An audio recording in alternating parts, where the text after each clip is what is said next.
It all kicks off on a sunny day with a massive dragon soaring freely through the sky. Zooming in, we see the creature was actually a wyvern, majestically dominating the heavens. With a swift movement, the creature seemed to slice through the sky with a freedom like never before. And all that freedom was exactly why something terrible was about to happen to it. Just then, we're introduced to our main character, who's covered in battle scars. A member of the great magical house of Declan, he had decided to retire from the mercenary life. With a clenched fist, our hero shows that this was the sole reason for his difficult decision. The sky is now dark, and the mood feels a whole lot more tense. Suddenly, a mysterious crow appears, its eyes glowing in the darkness. Then our hero tells some goon that he's the last one left from his crew. Our hero is now face to face with a man who appears to be his adversary. The enemy says that number one had been hiding his skills this whole time. He then realizes this power doesn't belong to a simple mercenary, as our hero cracks a smile. The kid then says that now it's his turn to ask the questions as he pulls out an item. The item he grabbed is actually a magical tome that looks pretty powerful. The adversary confirms it is, just as a jolt of electric magic tightens around his neck. Our guy mocks him, asking if they really needed so many people to hunt down a single hound from House Declan. But the enemy asks how to use the book, and our hero replies that he actually has no idea. Our hero muses that if Declan knew how valuable the item was, they wouldn't have left it in some dusty basement. With that, he realizes that even without knowing how to use the book, they chased him to the ends of the earth for it. This means the item is super valuable, and the enemy demands he hand over the magical tome right now. The villain then offers a deal, saying he might let him go back to being a mercenary. However, our hero just flashes a mocking grin in response to the enemy's proposal. He then asks what kind of power a mercenary manager even has to make that happen as he preps a spell. The kid asks if he has any last words and then blasts him with magic, making him scream in agony. At that moment, a mysterious figure with a cane appears amidst a red aura. The main character goes on high alert, sensing a malevolent presence approaching fast. He can feel that the newcomer is extremely dangerous just from his gaze alone. The man praises the kid's instincts and comments on the vicious aura he's giving off. With a dark pleasure in his eyes, the man introduces himself as Farron von Declan, the head of the house. The man then reveals he's the head of the great magical house of Declan from the eastern continent. Farron then says he wants the tome, and that they can talk after our hero hands it over. House Declan is the strongest magical family, and its leader is the most powerful mage in history. Staring at that grim figure, our guy wonders what kind of person he could possibly be. With a confident smile, Farron already seems certain of his victory against our hero. The main character thinks what a pain this is, and the villain doesn't understand his reaction. With that, our hero calls him shameless for trying to snatch his hard-earned loot, but the head of House Declan just lets out a mocking laugh at the kid's attitude. The two then stare each other down in a tense atmosphere, preparing for a showdown. Our guy thinks that maybe he shouldn't have eaten that wyvern, because now the final boss has shown up. Even so, he admits that Farron's aura is no joke and that he's the strongest mage he's ever seen. The villain then says it would be easier to just beat him and take the tome, but he'd rather cut to the chase. Farron proposes that he return to House Declan and hand over the tome to be forgiven. He continues to praise the main character's talent, saying he doesn't understand how they missed it before. He even says he's just a mutt with garbage tier techniques, but possesses an incredible gift. The villain then asks how high the kid could fly with the backing of House Declan, and also how high the house itself could rise with our hero as its top blade. With that, he invites him to return to the house, but says he still needs to give back the magic book. To the villain's surprise, our hero seems to agree with the proposal and accepts the deal. The head of House Declan is pleased, but our guy cuts him off and says he has one condition. With a mocking smile, our hero says he'll only accept if Farron gives him the spot as head of the house. The villain's expression shifts as he understands the true intention behind our hero's proposal. Our guy then preps a spell and asks if the head of the house watched the entire fight. At that, the former enemy trapped in the spell starts screaming in pain from the electricity. Our hero then asks if Farron can count how many have already been taken down by him. The head of House Declan, now with a serious expression, seems to have lost his patience with the kid. Farron then says that's how it's going to be and warns that the main character might not leave here alive. Our hero gets a little tense, realizing the villain isn't wrong about the situation. Even so, the kid plants his feet firmly on the ground, preparing for the inevitable battle. With a shout, he agrees with the villain and powers up to start the fight. With that, our hero and the villain's powers collide in a massive explosion of magic. With a battle cry, the main character says there's only one way to find out who's stronger. The villain calmly replies that it seems he'll have to put the kid in his place. Then the head of House Declan begins to conjure a powerful spell with his hand. A huge structure of red magic erupts from the ground and surges towards the main character. Farron remains calm and confident, holding his cane and controlling his magic. Our hero is blown away by the enemy's power and calls him a crazy maniac. Despite giving it his all, our guy is pushed back by the force of the red magic. He then realizes what it means to be the head of the house, and that there's not a single opening in his defense. The villain takes advantage of our hero's distraction and attacks, saying he seems lost in thought. Farron then reminds him that some things you just know without having to measure them to be sure. Our guy struggles to defend himself from the attack as the red energy surrounds him. The villain finishes by saying that the power gap between them is one of those things. With that, a gigantic explosion occurs, completely engulfing our main character. After the dust settles, Farron says he only roughed him up a bit and asks if he's ready to talk. Through the smoke, our hero asks what would happen if he just bowed his head and came back now. With a suspicious look, the villain asks if the kid really thinks he'd fall for that. But the main character was already preparing his next attack with a massive surge of blue energy. With a maniacal grin, he yells that of course the head of the house wouldn't believe him. Then our guy unleashes his magic, screaming that he's sick and tired of being treated like a dog. With that, a powerful beam of electricity shoots toward the head of House Declan. Our hero shouts that a fancy collar doesn't change the fact that he'd still be a dog. The villain then plants his feet and, with contempt, calls the kid pathetic. But Farron effortlessly defends himself by creating a massive circle of red magic. The magic expands, creating a large energy barrier that nullifies our hero's attack. The head of House Declan then says he'll show him what real power looks like. With overwhelming power, Farron subjugates our hero, who calls him a monster. At that moment, our hero remembers something as the sky fills with purple lightning. He recalls that one day when he suddenly looked up at the sky for no reason at all, and the wyvern soaring through the heavens seemed so free that it awakened something inside him. And then our hero remembers that the reason he looked up at the sky was a feeling of agony. Back in the present, Farron praises the kid for holding on, as he thought he was a goner. The villain then asks if the main character has finally felt the massive difference in their power. With that, our hero admits that the head is insanely strong, and the villain invites him to talk. Our guy then asks if he wants him to go back to being a mercenary, but Farron says no. The proposal is actually for him to become the head of the Bongshan family, leaving the kid shocked.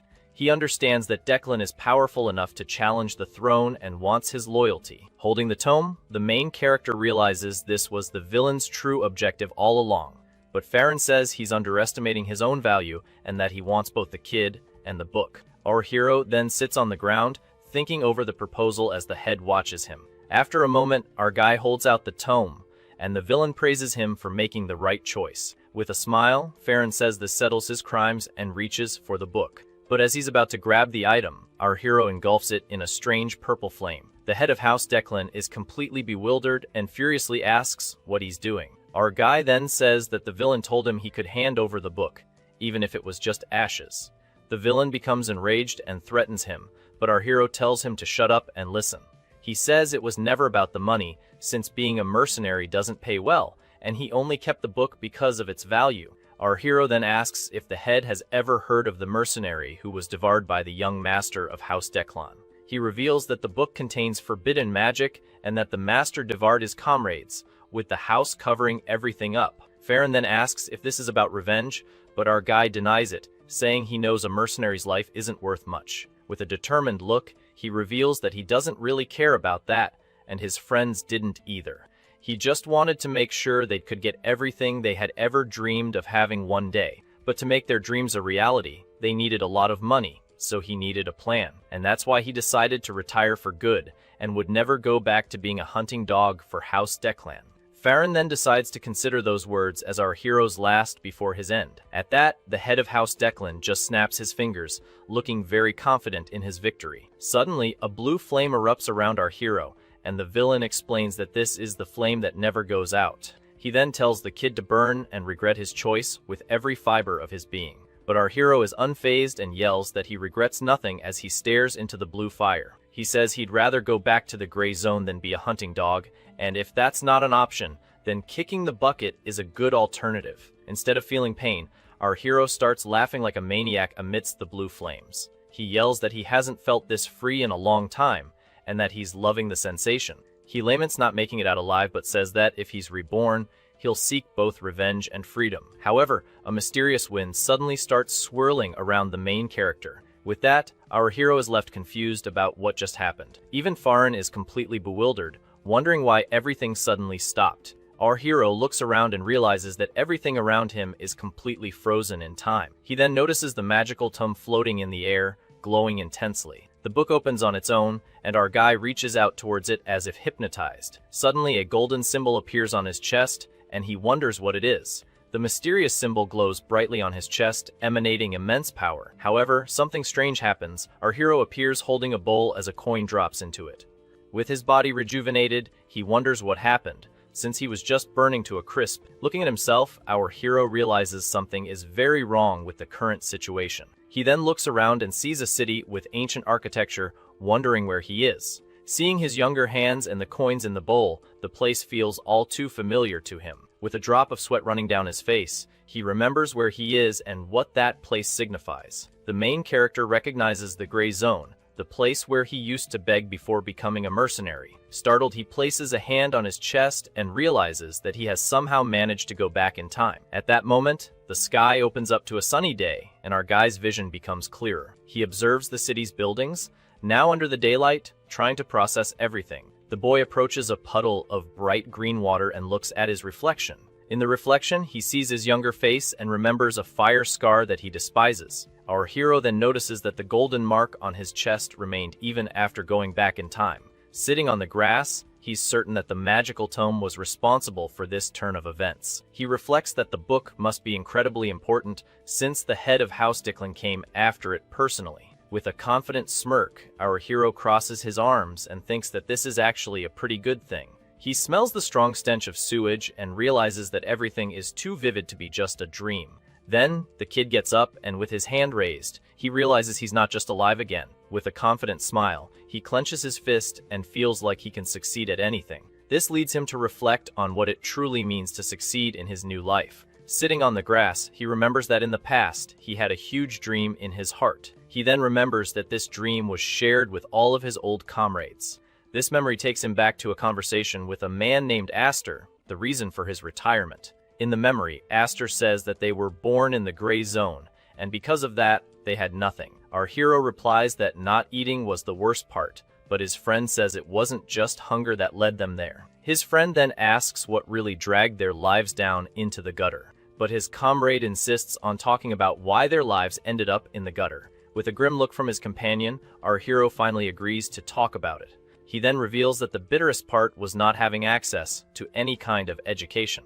He explains that if they had studied, they wouldn't be slaves to the nobles, and that's why he decided to retire. With a smile on his face, he reveals what his true wish for the future was. Back in the present, he remembers that his big dream was to build a library. He dreamed of a place where everyone could read books for free, regardless of their background. However, our hero didn't want to stop there and decides to take his plan a step further. The kid imagines an imposing tower with all kinds of books, no matter the location, and with a wicked grin, he plans to leave Declan's secret manual right at the entrance on the first floor. That way, the cover would have the family crest, and inside would be the secret techniques they value more than life itself. Our hero admits that just imagining the scene makes his mouth water with anticipation, but he realizes that the biggest problem now is how to get his hands on that manual. With a confident smile, he decides that's a problem for his future self to solve. A fist?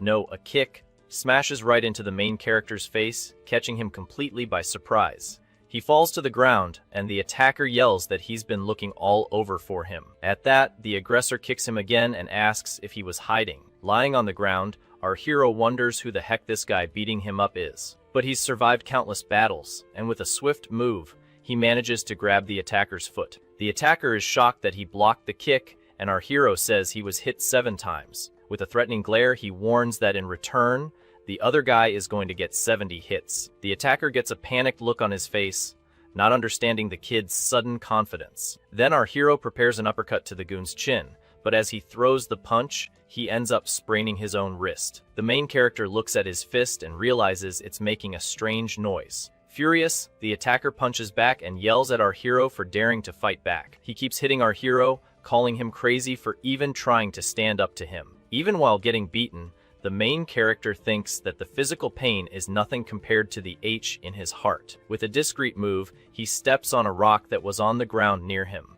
The attacker loses his balance and ends up falling backward into the puddle of green water. Seeing his enemy distracted, our hero realizes this is his big chance to escape. Meanwhile, the guy gets up, spitting out the dirty water with a disgusted look on his face. Our hero starts running and the attacker yells for him not to flee, but our guy has a plan. With a determined look, he promises he'll remember that guy's face and that this is a tactical retreat. He then thinks that he'll wear these hits like medals, because he's a veteran mercenary. He considers himself a man who doesn't know the meaning of the word quit and who always moves forward. But sitting in an alley, the main character realizes that the situation now is pretty serious. He looks at his injured wrist and sees he sprained it throwing the punch because his body is weak. With a sigh, he decides to forget about the tower for now and focus on strengthening his body. Suddenly, a mysterious voice asks if the kid is hungry, catching him by surprise. He turns around and sees a boy with white hair and red eyes staring at him. Our hero asks if the boy knows him, but the other simply says no.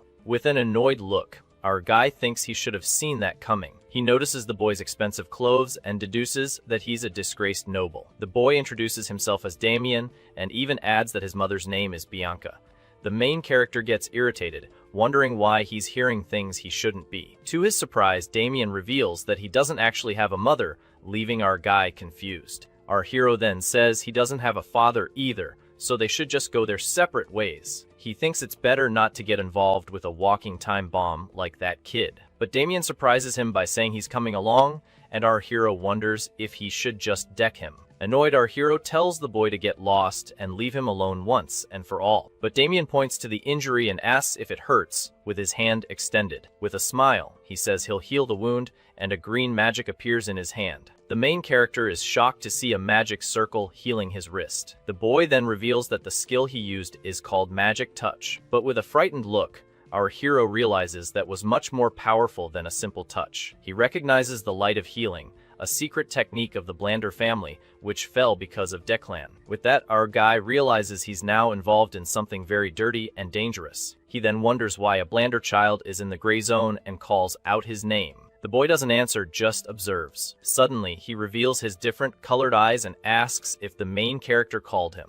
Our hero is terrified because he remembers something awful upon seeing that boy's eyes. The memory he has is of a member of the Blander bloodline who was born with different eyes. He was known as the Monster of Blandor, a butcher who wouldn't stay down even if you took him out. Then our hero remembers the full name of that terrifying figure, Damien von Blander. But instead of a scary figure, Damien is squatting down, smiling happily as he watches ants on the ground. At that, the boy starts counting the ants one by one, leaving the main character in disbelief. The main character then recalls a mission from the past, before his regression. Back then, one of his comrades was complaining about having to deal with the Blanders' problems. Then he remembers a rumor that was going around about a monster that had already taken dozens of lives. Our hero then asks if the creature was an ogre or something similar.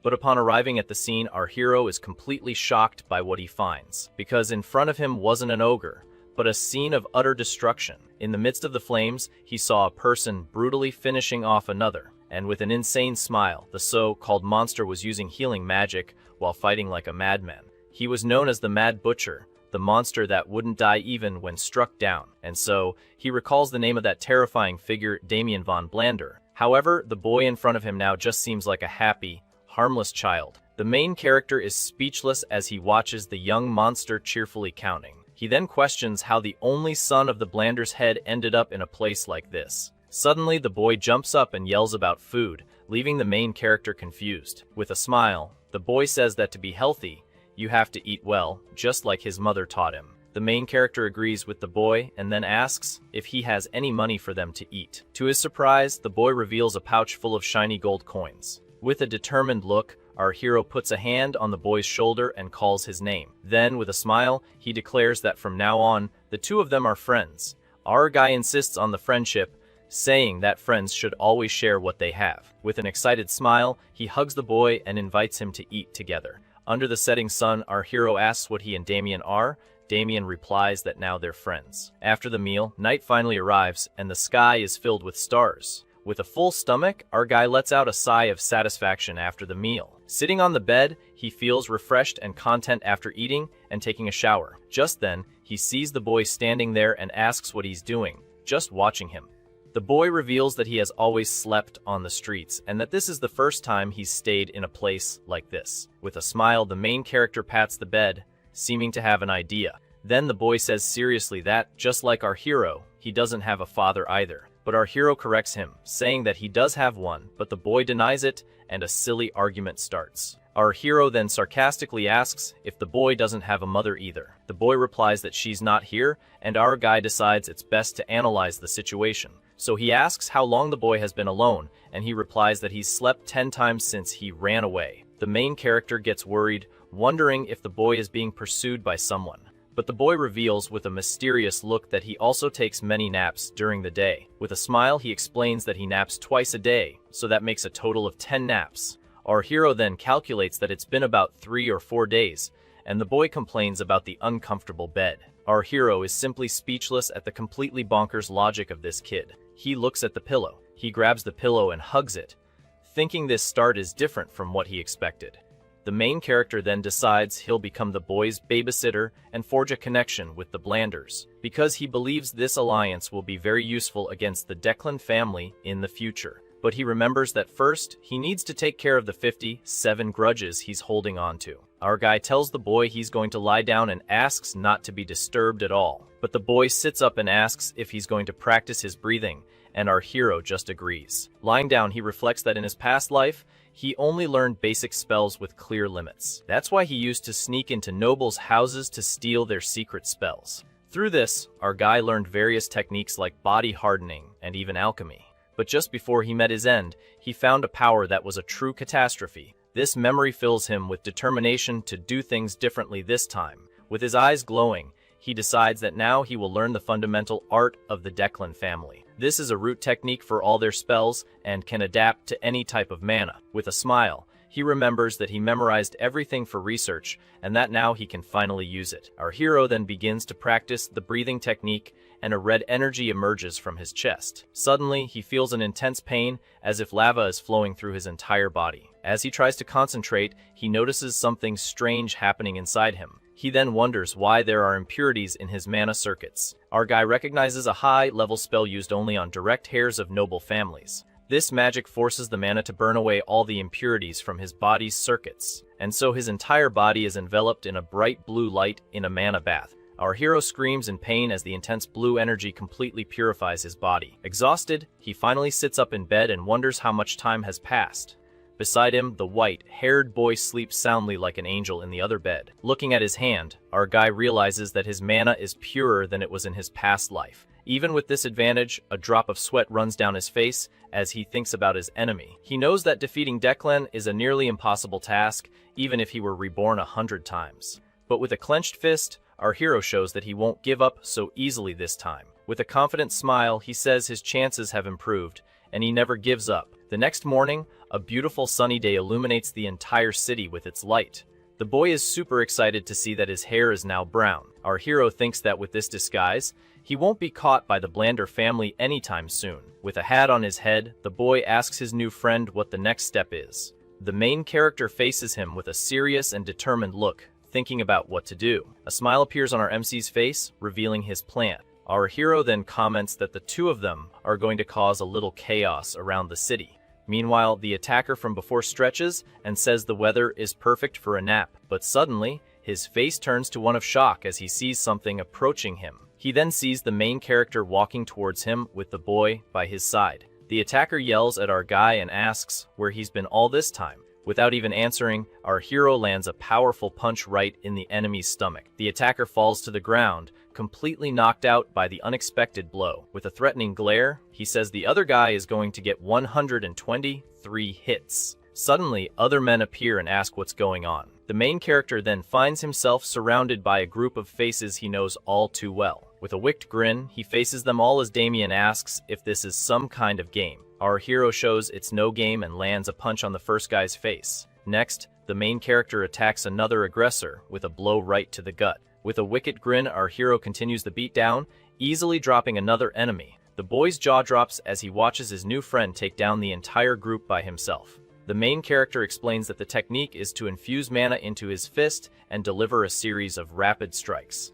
Damien's eyes sparkle, thinking the display of strength is simply incredible. Our hero then tells the boy that these are the moments when you say how awesome something is. And the boy remains stunned by the scene, unable to believe what's happening. After the fight, Damien approaches one of the fallen men, looking a bit confused. Then he decides to use his healing magic to fix all of the enemy's injuries. The attacker thanks him for the help, but is suddenly yanked up by the collar of his shirt. With a terrifying glare, our hero asks the guy how many times he's been hit in total. After some time, all the enemies are defeated, and the main character looks exhausted. But the punishment isn't over, and he uses an energy baton to continue the forced training. Again, he asks how many hits the man took, but the poor guy can't even remember anymore. With an excited smile, the boy asks if it's his turn to join the game. Suddenly, the scene changes, and we see one of the attackers crying in fear, begging them to stop. But our hero ignores him, and the boy continues to heal him while singing a silly song. After a long time, night finally falls, and the moon illuminates the sky. The group of attackers is now lined up, thanking the two for today. With a smile, our hero feels proud, and the boy says he wants to play again. Our guy remains silent for a moment with a thoughtful look on his face. One of the attackers approaches with a nervous smile and asks if they can go home now. The man explains that this is his house, but our hero understands he's being kicked out. With a terrifying look, our guy says that's going to be difficult, and the man immediately panics. Then the main character watches the group leave and thinks that this isn't resentment. With a serious look, he reflects to himself on how difficult all of this really is. As Damien waves, our hero senses someone approaching them. Suddenly, a mysterious figure lands on the ground with a threatening red energy. Our hero analyzes the newcomer and notes that he's fast and stealthy, like a mercenary. With a worried look, our hero realizes the newcomer is probably a pursuer. But the boy doesn't seem to notice the danger and continues waving to the goons who are leaving. Our hero is concerned because, with his current mana, it would be very difficult to fight this opponent. But with a determined look, he remembers that he's faced worse situations than this before. Even without much mana, he prepares for the fight, concentrating all the energy he can muster.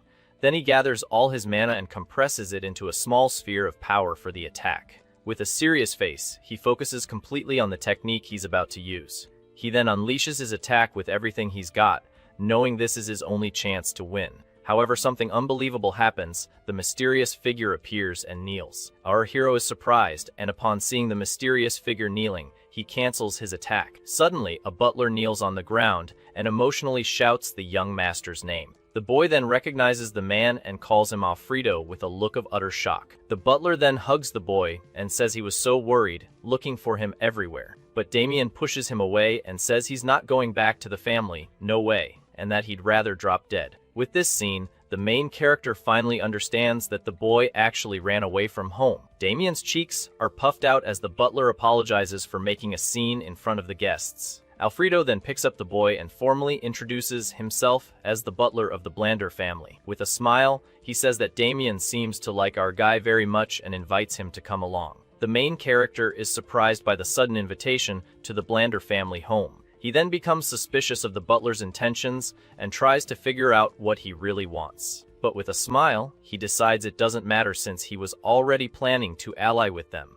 Our guy remembers that their territory has the famous Xenian Academy with the best library. So our hero accepts the invitation, and Alfredo goes to get the carriage to take them to the mansion. The main character grabs his clothes and thinks that even if this is a detour, it's a good thing. With a smile, he gets dressed and says he'll take the opportunity to see if the family's food is any good. And so, under the starry sky, the three of them set off towards the enormous Blander mansion. After a while, the carriage finally arrives at the grand gates of the estate. The main character then steps out of the vehicle and sets foot on the mansion grounds for the first time. With a thoughtful look, he wonders if this is his first official visit to the place. And before him, he sees the imposing and luxurious mansion of the famous Blander family. Alfredo says it's getting late and that our hero can rest, calling a maid to assist him.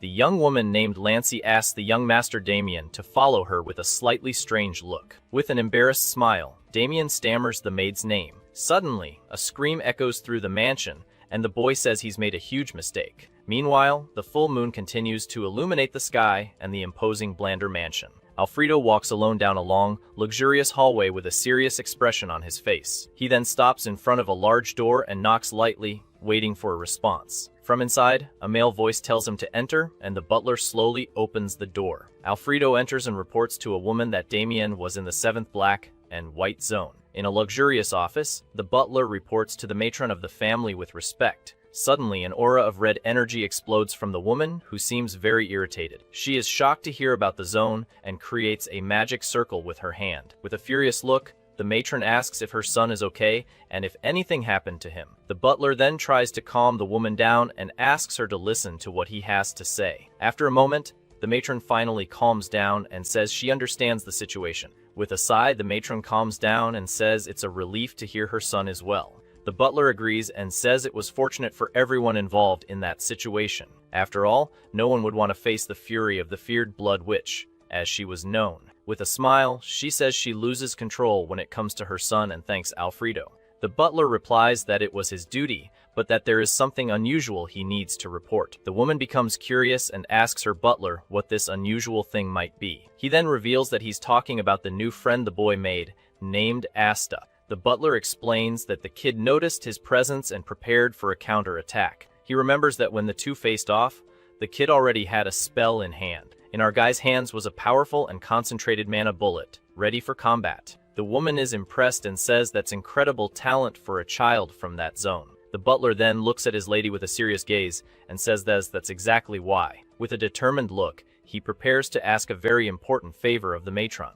The next morning, outside the mansion, the butler approaches the main character. With a dramatic look, he then asks that our guy become the family's successor. With a look of astonishment, the main character can't believe what he just heard. With a smug smile, the butler believes that our guy won't refuse such a great honor. However, the main character refuses the offer on the spot, leaving the man completely speechless. Utterly confused, Alfredo asks our guy if he heard him correctly. Then, with a confident pose, our hero confirms that the man heard him just fine. The butler is completely incredulous at our hero's response and doesn't know what to say. Totally paralyzed, he tries to process the refusal he just heard from the young man. With an expression of boredom, our hero wonders if the butler understood his answer. Damien asks what he meant by that. He holds the boy and thanks him for the consideration, but reaffirms that he prefers things as they are. The butler then begins to understand the reason for the refusal with a slightly forced smile. He thinks that our hero is just a talented vagrant who thinks too highly of himself for being born with magic. The butler remembers he was once the same, born into a common family with no limits. With an air of superiority, the butler tells the boy that the world is a vast place. The main character then agrees with the man's statement. Alfredo continues, saying that our hero must feel capable of conquering the world right now. But our hero simply replies that he doesn't feel that way at all. At that moment, a vein pops on the butler's forehead as he tries to control his anger. He then compares our hero to a Kenyan goblin who doesn't know the dangers of the world. But our hero cuts him off, saying he sees himself more as a wyvern that rules the skies. The butler's patience finally runs out. Annoyed, the butler says the kid knows nothing and stomps his foot hard on the ground. With a green aura, he prepares to personally show him his power. He then says he's going to teach him just how vast and terrifying the world truly is. But suddenly, the scene shifts to another part of the luxurious Blander mansion. Alfredo guides the main character down a corridor and into an enormous hall. Inside, other younger butlers watch the two arrive in surprise. Soon after, several butlers line up and greet Alfredo with respect. The man then asks what our guy thinks, explaining that they are the talents of the house. With a serious look, our hero realizes that the Blander family is truly no joke. He feels their aura and notes that even though they're young, they are all very well trained. But with a smirk, the main character seems to have noticed something else about them.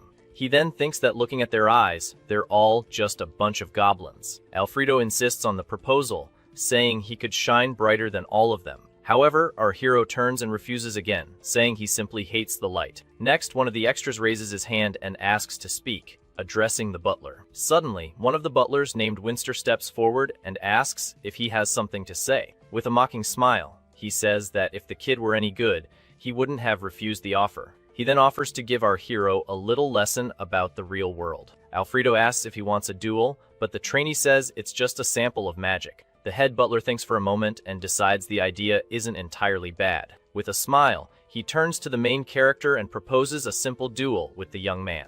Our hero already understands the situation and knows how much of a nuisance he is to everyone. He imagines that they all see him as a simple lucky vagrant who appeared out of nowhere. So our hero asks if he can choose his opponent, and Alfredo allows him to try. Without hesitation, the main character points directly at the trainee who challenged him first. But he doesn't stop there and points to 4 more people. With a defiant look, he says he'll fight all 5 of them at once. The trainees are speechless, unable to believe what they just heard. With a wicked grin, our hero asks if they're scared. Alfredo is completely surprised, but he soon bursts into laughter and says that's the spirit of a successor. Alfredo warns him about insulting House Blander, but our hero just smiles and says he'll take responsibility. With that, the butler agrees but sets a condition that our hero wins within 1 minute. The main character immediately understands that this so-called responsibility is becoming the old man's successor. Even knowing the trap, he accepts, and they all go to the arena while an instructor worries. However, the butler says that our hero's stubbornness needs to be broken for him to grow. At this, the instructor panics, as his career could be over if he injures the guest. In the audience, Damien makes a shushing gesture to his instructor and a maid accompanying him. The man whispers that our hero is in danger and asks the boy to stop the fight, but the boy cracks a smile and says he's shocked too, looking very excited about the brawl. With this reaction, the instructor puts his hand to his face, not believing the young master's attitude. The maid then warns Damien that his lady will be angry if he gets involved, and the boy gets irritated. Alfredo then tells the instructor to start the match, and the man agrees, though against his will. With a sigh of defeat, the poor guy thinks that orders are orders and that he did his best. Beside him, the young woman with glasses just continues to watch the whole situation in silence. Then the instructor walks to the arena, asking the two not to get involved. With a mischievous smile, Damien replies that he understood the message perfectly. In the arena, the instructor explains the rules, saying the fight will be turn-based. The butler interrupts him on the spot and says he prefers an all-out brawl with no rules. The man then agrees, saying the duel only ends when one side surrenders. With a serious look, the main character faces his 5 opponents, preparing to fight. On the other side, the group of trainees observes him with contempt and a great deal of arrogance. Winster thinks he's going to crush the kid and expose his true, useless worth. As soon as the instructor gives the signal to start, the battle finally begins. But in the blink of an eye, Winster is hit by a powerful mana attack. He is completely shocked and has no idea what just happened. The other trainees are also hit by the explosion and scream in pain in the process. In just one blow, all 5 opponents are completely defeated in the arena. The main character then approaches Winster, who is trembling in fear on the ground. With a wicked grin, our guy says he's going to give him the experience he wanted. The trainee recognizes the technique as a magic bullet but finds it useless in combat. Next, our hero continues his lesson, telling him never to judge people so easily. Then he unleashes a powerful wave of energy that hits all the enemies at once. With that, the trainees are sent flying while screaming in pain from the impact. The main character then announces his 3rd lesson. With a terrifying smile, he says that the world is vast and bitter, right to the enemy's face. Then our hero lands a punch of pure energy right in the middle of the guy's face. With a sinister smile, he says he's going to inject all these experiences into them so they learn. Terrified, the trainee yells that this isn't magic and calls him a lunatic. But the main character simply replies that it is magic as he kicks him hard. In a final blow, he hits him with a kick, revealing his technique, physical magic. The match instructor has a look of total panic, unable to believe the opponent's strength. All the other butlers in training watch the scene with the same terror etched on their faces. Meanwhile, our hero continues the lesson on one of the fallen guys under Alfredo's watchful eye. The head butler analyzes the power and notes it was a magic bullet compressed 4 or 5 times. At this, he remembers the first blow and thinks that if it had hit him squarely, it would have been his end. Impressed, the man recognizes the young man's innate mana control, and Damien is also stunned. With a dark aura, the main character seems to be enjoying himself while teaching the trainees a lesson. Damien applauds excitedly with a big smile, being his friend's #1 fan. But suddenly, someone shouts Alfredo's name. The butler turns around, completely shocked and surprised. He sees Lady Gamo arriving, accompanied by her maid. The instructor also notices the presence of the 2 women who are observing the mess in the arena. The woman with glasses stares at him, and he realizes the trainees think she's come to save them. The noblewoman then asks what happened, and Alfredo tries to explain it was just a simple test. With a furious look, the woman questions if all that was really just a test. The noblewoman stares at the scene of destruction and questions Alfredo about the so-called test he mentioned. She then notices Damien concentrating his magic and calls out to him, sending shivers down the boy's spine. Next, the woman orders Alfredo to remove all the injured trainees from the arena immediately. The head butler bows in respect and agrees to the order he just received. With a serious look, she tells Damien to go back to his room, but the boy seems quite disgruntled. The woman also asks our hero to leave and return to his quarters for now. Then she turns to the instructor and calls him by name, making the poor man very nervous. Without mincing words, the noblewoman says he's fired, and the poor guy is in shock, not knowing what to say. Later, in one of the mansion's halls, Lady Gamma calls for Alfredo, who attends to her promptly. She says she understands his intentions, but that this time, the man went too far with the test. The butler apologizes and accepts the punishment, but the woman seems to have other plans in mind. Sipping her tea, she asks about the fight and if Damien had to help his friend at any point. Alfredo replies that he didn't, and that the kid needed no help at all to win the duel. With a smile, he remembers the beatdown and says our guy was incredibly good at hitting people. He composes himself and says that the magic bullet he mentioned earlier was used by our hero in today's fight. The butler explains that the magic bullet was compressed 4 or 5 times, greatly increasing its power. This shows that the kid has simply absurd and out of the ordinary mana control. The woman then comments that it was quite a spectacle and that the boy has excellent mana control. Alfredo continues, explaining that he defeated 5 trainees by himself with just 1 magic bullet. At this, Lady Gamma asks about the successor proposal, and Alfredo says he rejected it. With a thoughtful expression, the noblewoman understands the situation and processes the information. She then says she needs to re-evaluate the kid and orders the butler to bring him to her. Shortly after, the main character is brought to the room where the woman awaits him with Damien. With a smile, she invites him to sit down while Damien eats cookies beside her. Our hero then sits and says he heard she called him for a private conversation. The woman agrees, but before starting, she places a small box on the table. Our guy is surprised, and the noblewoman says she heard Alfredo promised him a gift. With a serious look, the main character remembers the conditions set by the butler before the fight. In his mind, he recalls Alfredo saying he would give him a gift if he won in under a minute. Our hero didn't expect the gift to come so quickly, and the woman then tells him to open the box. With a bit of hesitation, the main character takes the box and opens it slowly. As soon as he opens it, a very strong golden light blinds him, leaving him shocked. Inside, he sees a high-quality item that only the top 5 mages of the house receive. However, our hero is suspicious, as good intentions usually stop at a meal, and gifts hide something else. The noblewoman then notices our guy's suspicion and gives him a slight smile. She tells him to accept it without fear, as it's for helping Damien and also an apology. Our hero then asks if by consuming it, he will have to join House Blandor. With a calm smile, the woman simply replies no and watches him attentively. Still suspicious, the main character asks if it's some kind of poison, and she denies it again.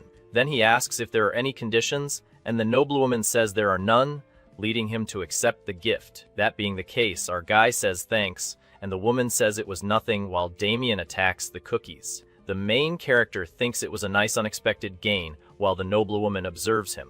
But the woman says she has something to propose, and our hero thinks he saw that coming. The noblewoman then calls his name while patting her son's head, who looks surprised. She says she'll arrange a spot at the academy and asks if he'd like to go with Damien. Our hero is surprised by the proposal to go to the academy, and the woman explains the situation. However, she continues, saying her son refused to go, so his enrollment was postponed to this year. The noblewoman admits she didn't expect the boy to run away from home to avoid the academy. Then she says that Damien likes him, and the boy happily agrees, saying he'll go if his friend goes too. The main character thinks for a bit and finds that the whole situation makes sense from her perspective. He understands that the woman fears her son will run away again if he's forced to go to school. At this, our guy realizes it's not a bad opportunity and that the academy could yield good connections. But with a smirk, he feels that this proposal is like them putting a leash on him. So, our hero says he'll think about it, and the woman agrees, asking him to let her know when he decides. However, she says she's curious about something else that has nothing to do with the academy. With a smile, the noblewoman asks why he rejected the proposal to become Alfredo's successor. The main character then looks back at her with an expression that's a bit hard to read. With a slight smile on his face, he prepares to give a very unusual answer to the woman. He remembers the butler falling to the ground after being hit by his powerful mana attack. With a mischievous grin, he says that his knees are too precious to kneel for anyone. The noblewoman is completely speechless at the bold and unexpected response from our guy. Meanwhile, outside the room, Alfredo listens to the entire conversation with great attention. The head butler is furious at the kid's audacity and calls him a brat with contempt. Back in his room, our hero decides to use the gift he received from the noble lady of the house. He exhales slowly, feeling the power flow through his entire body. Our guy is impressed, as the item is top-notch and just 10% absorption has already increased his mana. On top of that, he feels his physique is changing and adapting to something new and powerful. With a smile, he notices there are no impurities in the energy, which makes it more effective than expected. After meditating, the main character starts thinking about the proposal to go to the academy with Damien. He knows that at the academy, it would be easier to find a sponsor, and that there are many advantages to it. With a clear mind, our hero decides to go for a walk and run a bit around the place. At that, our guy approaches a large door and opens it to leave his room. But as soon as he steps out, an unknown voice calls his name, putting him on alert.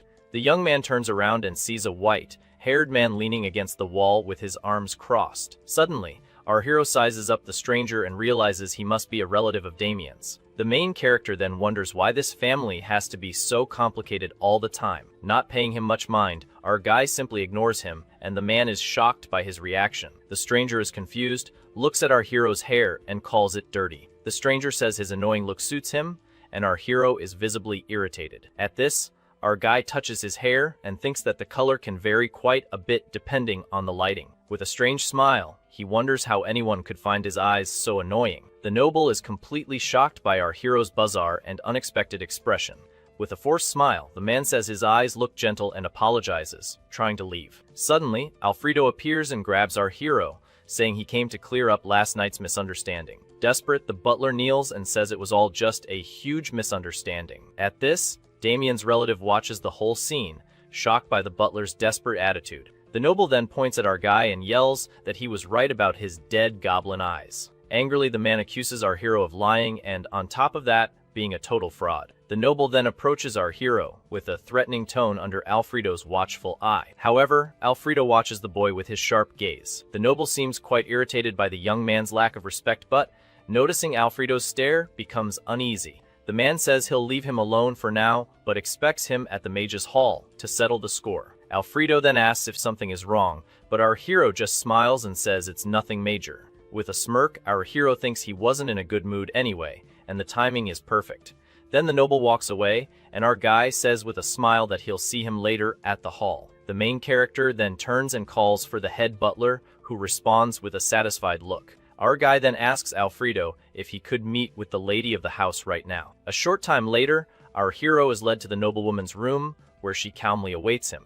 The woman is writing something at her desk and welcomes our guy, calling him by name. With a smile, she asks the reason for the meeting so early and if he's already decided on the proposal. The woman looks at him seriously, and our guy simply confirms her suspicion. With a confident smile, the main character says he will enroll in the academy. The noblewoman is surprised by our hero's quick and direct answer. The noblewoman seems thoughtful yet pleased about the decision he made, while the main character thanks her for the invitation. As the main character leaves the room, Alfredo, hidden behind the door, spies on the entire conversation. He enters, and the head butler is shocked to hear that the young man accepted the proposal to go to the academy. Alfredo says he overheard that the boy accepted the proposal. The head butler gets super excited and yells that he knew about the passion and the fire in the boy's eyes. The noblewoman stares at the man with an expression of complete boredom and disinterest. The butler then questions about the next semester, since the first one is already fully covered.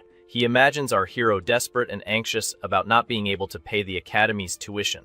And in that moment of pure distress, a saving hand will extend to the poor boy. This help will come in the form of Alfredo himself, offering his sponsorship like a golden angel. The woman scolds him for being too loud, and he apologizes, saying he's heading to the kitchen. With a tired look, the noblewoman watches the head butler leave her office. She thinks she understands his happiness, as he finally got a chance with the boy. However, the woman knows that for him, the academy is like a slow-acting poison. She continues to reflect on Alfredo's plan as she looks at the office door.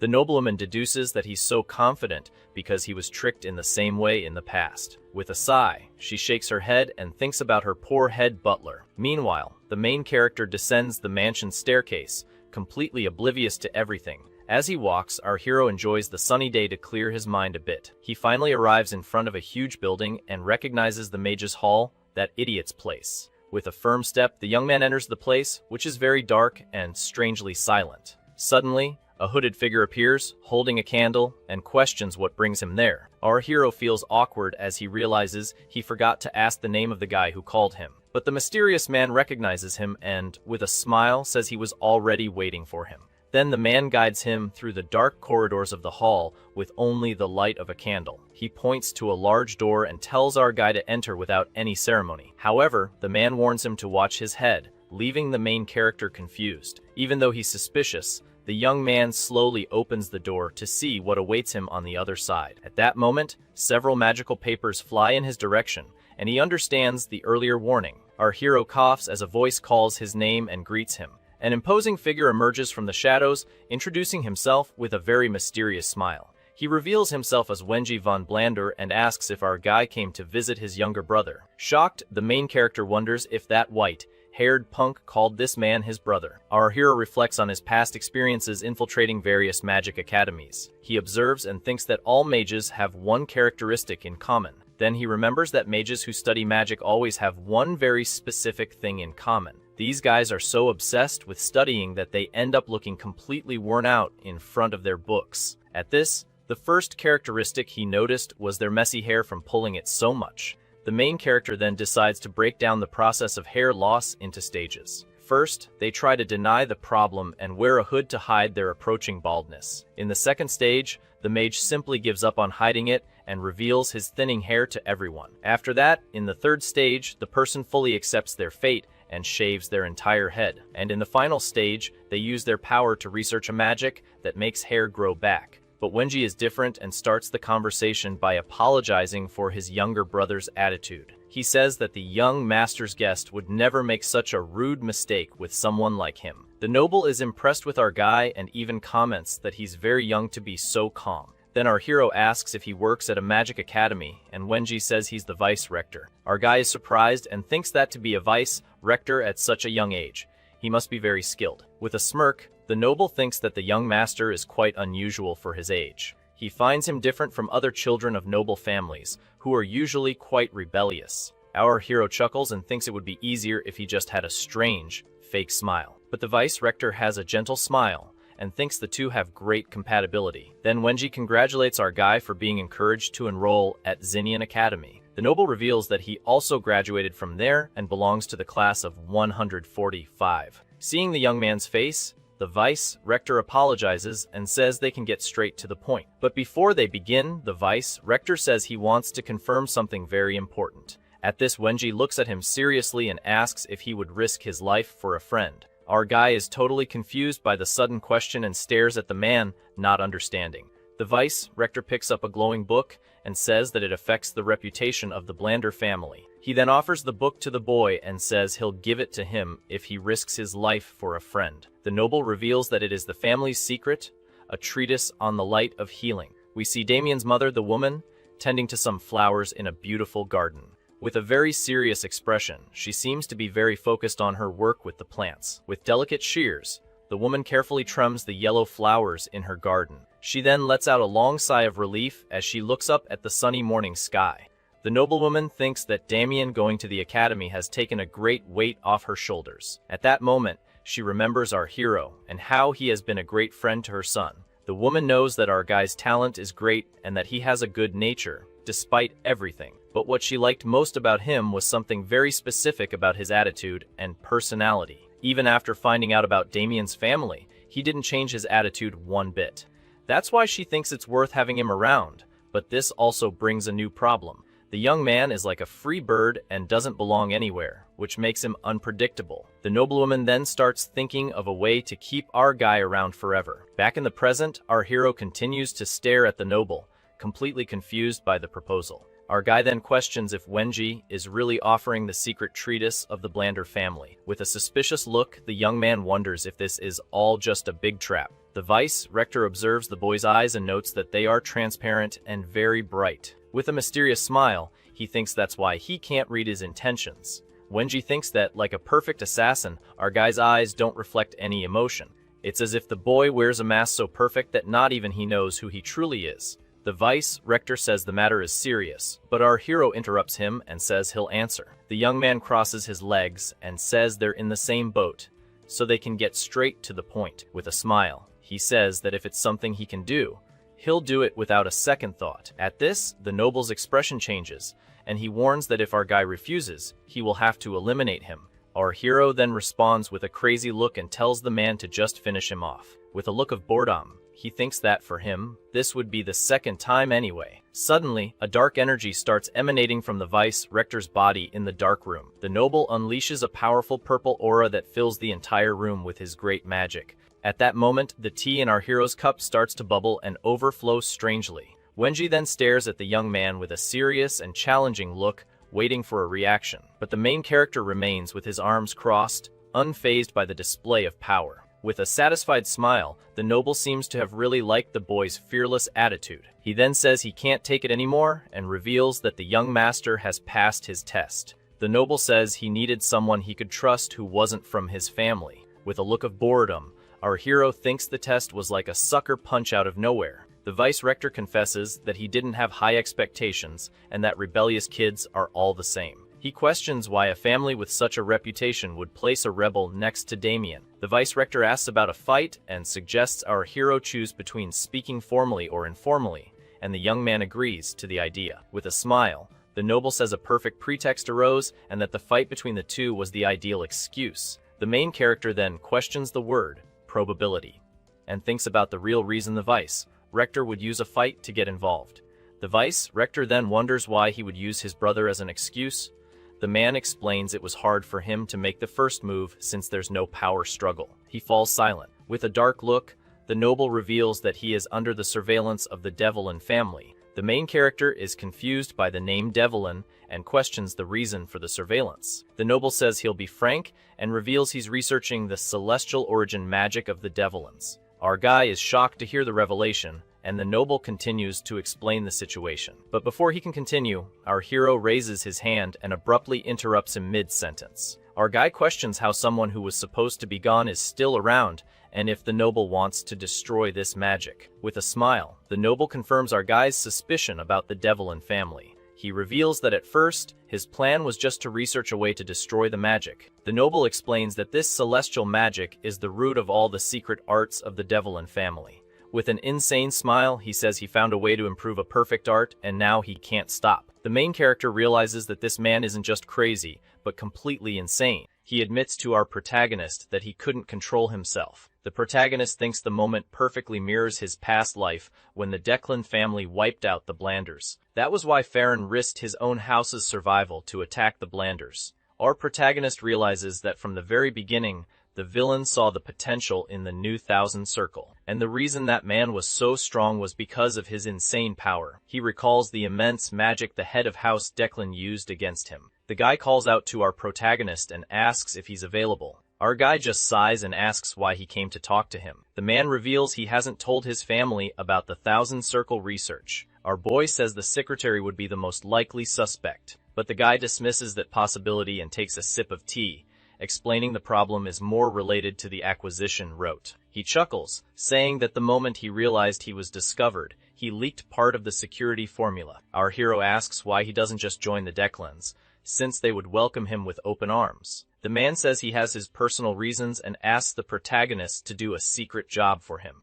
The man explains that the research is a joint effort, and he can't make any progress with just the part he currently has. He hands the papers to our hero and assures him he'll be rewarded handsomely, and asks the protagonist to deliver the thesis to Professor Parn at Xenian Academy. Our guy crosses his arms, and the man offers the healing light spell. With a grin, our boy realizes this is a huge opportunity, so he decides to do things his way and turns to make a counteroffer. Our hero says he'll accept the spell as compensation, and also the new Thousand Circle. The man calls him shameless, but our guy says it's a yes or no deal. The man then agrees to the new circle, saying it doesn't matter. But he also sets a condition of his own. He explains that he'll need our hero's help until the thesis is completed. With a smile, our protagonist says it won't be hard to help out if it's about the thesis. Our boy then takes the document. After taking the document, he reveals he can't read, leaving the man outraged.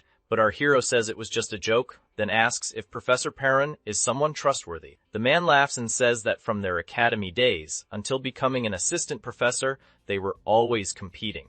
Our hero feels a bit uneasy, wondering if the man meant he was better than the professor, and that there's another nutjob like Henzi at the academy. Later, back at the mansion, the full moon lights up the night sky. Our boy empties out his magic bag. He wonders why Henzi packed so much useless stuff. But among the books, a letter sealed with red wax catches his eye. Carefully, he opens the envelope. Our protagonist begins to read the letter. Inside the letter, Henzi explains that he has selected essential magic texts for him to master. Our hero is surprised by the contents of the letter. With the books and the letter in hand, he admits he received one heck of a gift. He realizes the study path has been laid out step by step, from basic to advanced. With a smile, our guy says this is good. He then grabs a pen and paper and starts to write. He calculates there are about 132 volumes and decides to discuss the Healing Light Grimoire with Damien. With a smile, he thinks of Damien and figures he can call this one of the perks of being friends. Our guy realizes the 132 volumes provided by Henzi are more than just books. With the letter, he understands he now has a category of his own for his future library. Our protagonist changes his plans and decides this will be the identity of his tower. He envisions the tower as a place that offers learning to all who seek it. Looking at the moon, he thinks it was an unexpected windfall. Meanwhile, Henzi watches the moon and reflects on his intentions with the protagonist. With a smile, he admits that our hero is becoming an interesting person. Henzi then cracks a sly smile. He remembers our guy's words, who told him to just end him because you only live once. Henzi is shocked, wondering if our boy really wanted him to do it, and starts roaring with laughter. He remembers that our hero's eyes weren't just words. He treated the end like it was nothing. The man understands that our hero is different and genuinely interesting. With a smile, Henzi thinks he's found someone who might be on his level. He wonders if it's possible our hero really can't read, but he quickly dismisses that absurd idea. The next day, the sun shines over the Blander mansion. Our protagonist gets ready, adjusting his uniform. With his bags packed, he's about to leave. The maid informs him that it's almost time, and tells him that upon arriving at the academy, he'll go through a simple registration. She explains that both he and Damien are exempt from the entrance exam. With a smile, the maid looks at him, and says he looks like a real student now, and that the uniform suits him well. Our hero thanks her. Our boy thinks that being exempt is a privilege of prestigious families. Suddenly, Damien excitedly shouts for the protagonist. Damien calls for the protagonist to hurry up. Lady Gamma tells her son to take care and calls out to our hero. With a smile, she says it's a great opportunity and hopes he achieves the results he desires. Our protagonist thanks her with a smile. He thinks, of course, he plans to achieve the results he wants and gets into the carriage. Our hero knows that Xenian Academy is the largest on the eastern continent, and with that, the carriage departs from the Blander mansion. With a determined look, our hero thinks that he's off to conquer his classmates. We see their carriage arriving in the city, where the academy is located. Damien shows his excitement for the big city. He places his hand on one of the books with anticipation.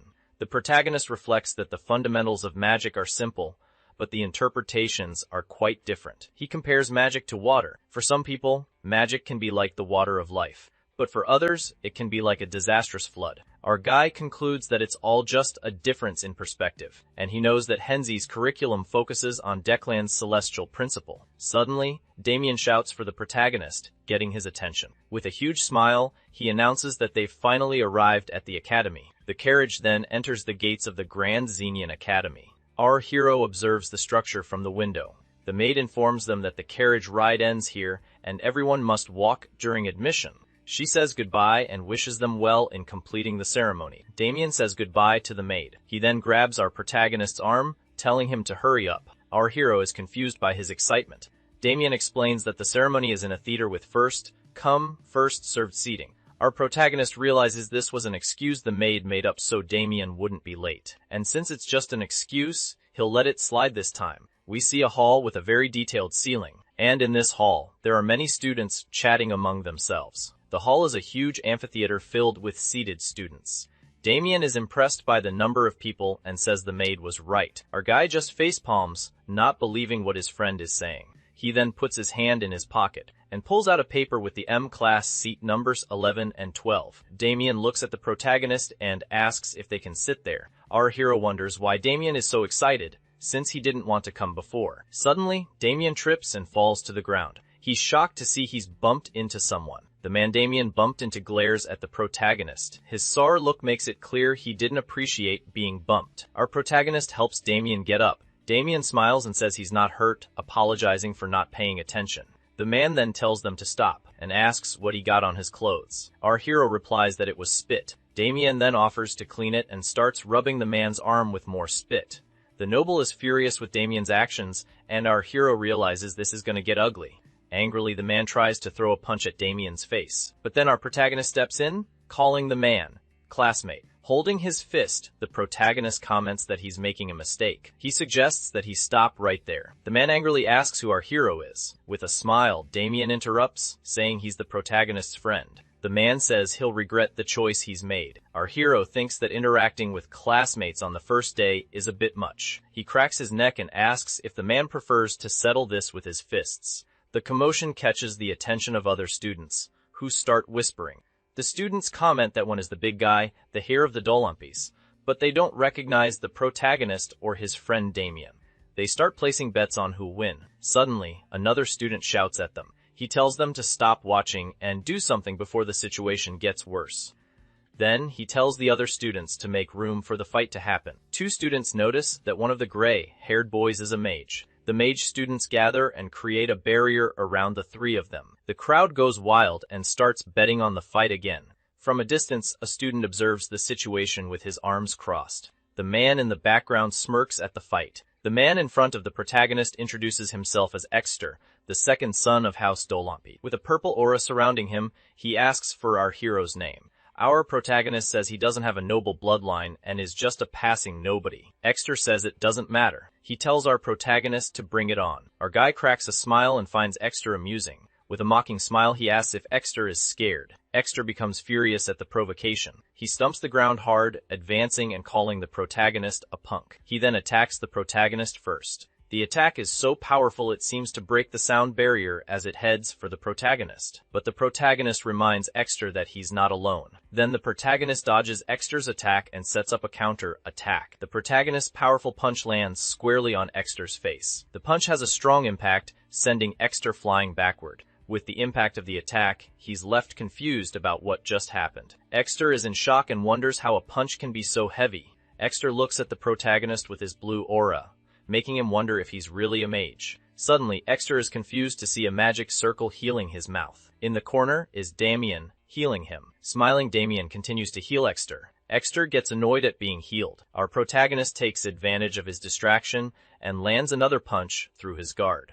The structure of the barrier the students made begins to shake. Our guy launches a volley of energy punches at Exter. Our hero notes that he's pretty tough to withstand so many blows. Damien continues to heal Exter while enjoying the situation. The protagonist's punches fly at Exter while Damien heals him. Exter's legs start to tremble as he's unable to do anything. He then breaks into a cold sweat and wonders if he's scared. In the meantime, the students are cheering for Exter. They keep encouraging Exter, saying he's the pride of the Dolympus. Other students join the cheer, shouting that they believe in him. They all urge Exter to stop messing around and end the fight. With a smirk, Exter gets furious with the situation.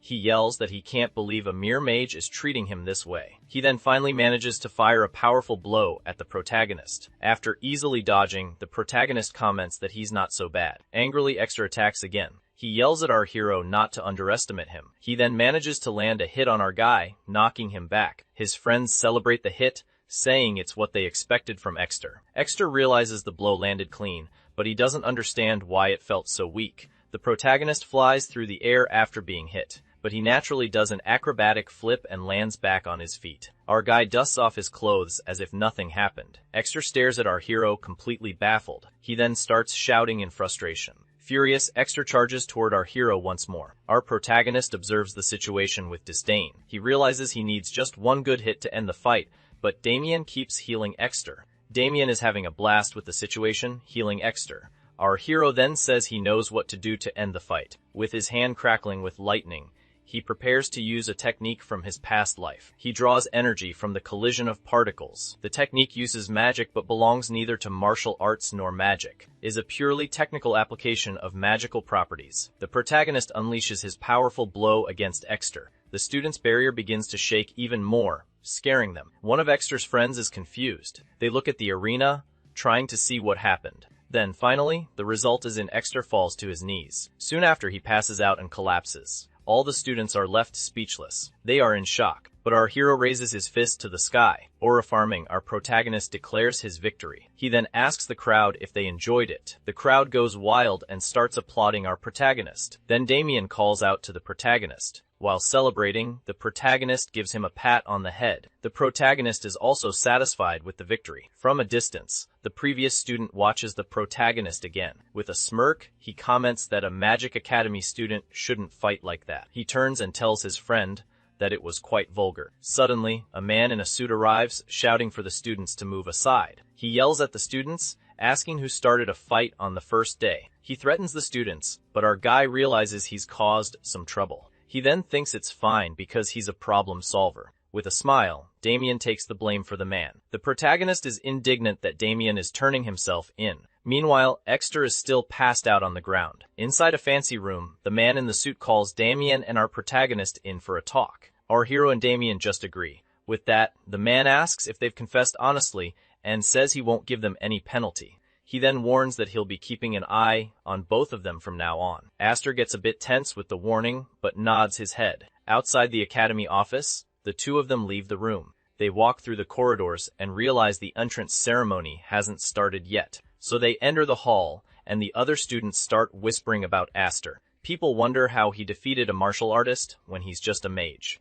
Damien then waves to the crowd, and the protagonist realizes he's become a celebrity. Aster finally finds his seat. Damien gets excited again. Soon an old man begins his welcome speech. The academy's director starts talking about the teachings of the first master. Our protagonist is impressed by the director's stamina for giving such a long speech. Our protagonist looks to his side and sees Damien drooling in his sleep. With a slight smile, he finds it funny. Our guy then wipes Damien's drool with his own hand. Suddenly, a man calls out to the director. The director is then interrupted by one of his assistants, who whispers in his ear. The director then clears his throat to speak. He apologizes to the students and says something urgent has come up. He then ends his speech and leaves the stage. He is followed by a woman who steps onto the stage. The woman stands at the lectern. Then she yells for everyone to pay attention to her. All the sleeping students wake up startled. She then introduces herself as Jaira and says she will continue the ceremony. She calls the representative of the magic division to take the oath. The students are surprised to see a member of the Denai family at the academy. The students whisper that she is the third daughter of the Denai house, and that's why she is so skilled. Our protagonist watches Dahlia of Denai thoughtfully. Jaira explains that Denai is the second most renowned family of mages. The white-haired girl was the future representative mage of her family. The protagonist remembers that the two of them didn't get along, and with a smile, he thinks it's nice to see her again. Next, Jaira calls the representative of the martial arts division. A young man named Paul stands up. The students notice that Paul doesn't have a family name, so he must not be from a noble house. After the two representatives finish the oath, the ceremony concludes. Jaira then calls the teachers who will be teaching class 172 to introduce themselves. But before that happens, Denai notices our protagonist and stares at him. Our guy feels like she's looking directly at him. He wonders why she is staring at him so intently, but he ignores it, and an unfortunate thing happens. She trips on the stairs. She falls embarrassingly in front of everyone. Then the teachers are introduced to the students. One by one they introduce themselves, until one steps onto the stage and stomps his foot hard on the ground. He then introduces himself as Perun and says he will be teaching magology. Our protagonist finds him more different than he expected. Still, he decides not to judge the professor so quickly. Jaira then declares that the entrance ceremony is over. All students are instructed to follow the attendants to their dormitories. Our guy wakes up Damien, who had fallen asleep again. He then plays a prank on his friend, saying he's been expelled. Damien then quickly wakes up surprised, and he starts to panic, believing the protagonist. Then a little time passes. The protagonist walks through the dormitory. He finds it funny how Damien screamed over just a little joke. Arriving at his room, he wonders if this is the place. He opens the door and discovers his room is on the top floor, the most luxurious one. The protagonist is impressed with the room. He then finds a box with supplies. Our hero starts to organize his things. Just then, he hears the door opening and realizes he has a roommate. He then recognizes Paul, the representative of the martial arts division. The young man enters the room and tells the protagonist they should live in silence. With that, Paul picks up his bag and comments that he doesn't care what the protagonist does, and that they shouldn't meddle in each other's lives or even talk. Paul stares at our protagonist and asks if he has any questions. Aster just watches. Paul gets annoyed by the lack of response. Aster wonders what's so great about him. Suddenly, Aster makes a move in front of Paul. The swordsman gets startled and puts his hand on his sword to react. Aster then calms down and thinks his stance isn't so bad. He also notes that the way Paul holds his sword is good for a quick draw. Then Damien knocks on the protagonist's door, calling for him. Our guy smiles and says he's about to head out with his friend. Then the protagonist touches Paul's shoulder and comments that he'll be back soon. Our hero then warns that he won't bother him, and in return, he shouldn't complain if he sings late into the night. Outside, Damien waves to our guy. Damien excitedly asks who the protagonist's roommate is. He just comments that he doesn't know him. Aster then explains he was busy, so he doesn't know who his roommate is. Damien gets excited and invites the protagonist to explore the academy. Aster explains that the place is huge, so they need to get familiar with it to avoid getting lost. The academy is indeed very large and beautiful. Our guy agrees but feels like something is bothering him. He has a strange feeling, similar to one from his past life. On top of the academy buildings, there are blue flames. Aster realizes they are the academy's problem solvers. With a smile, he invites Damien to take a look at what's happening. The two then walk through the academy. Damien shows his excitement. They arrive at a place with an incredible view of the academy.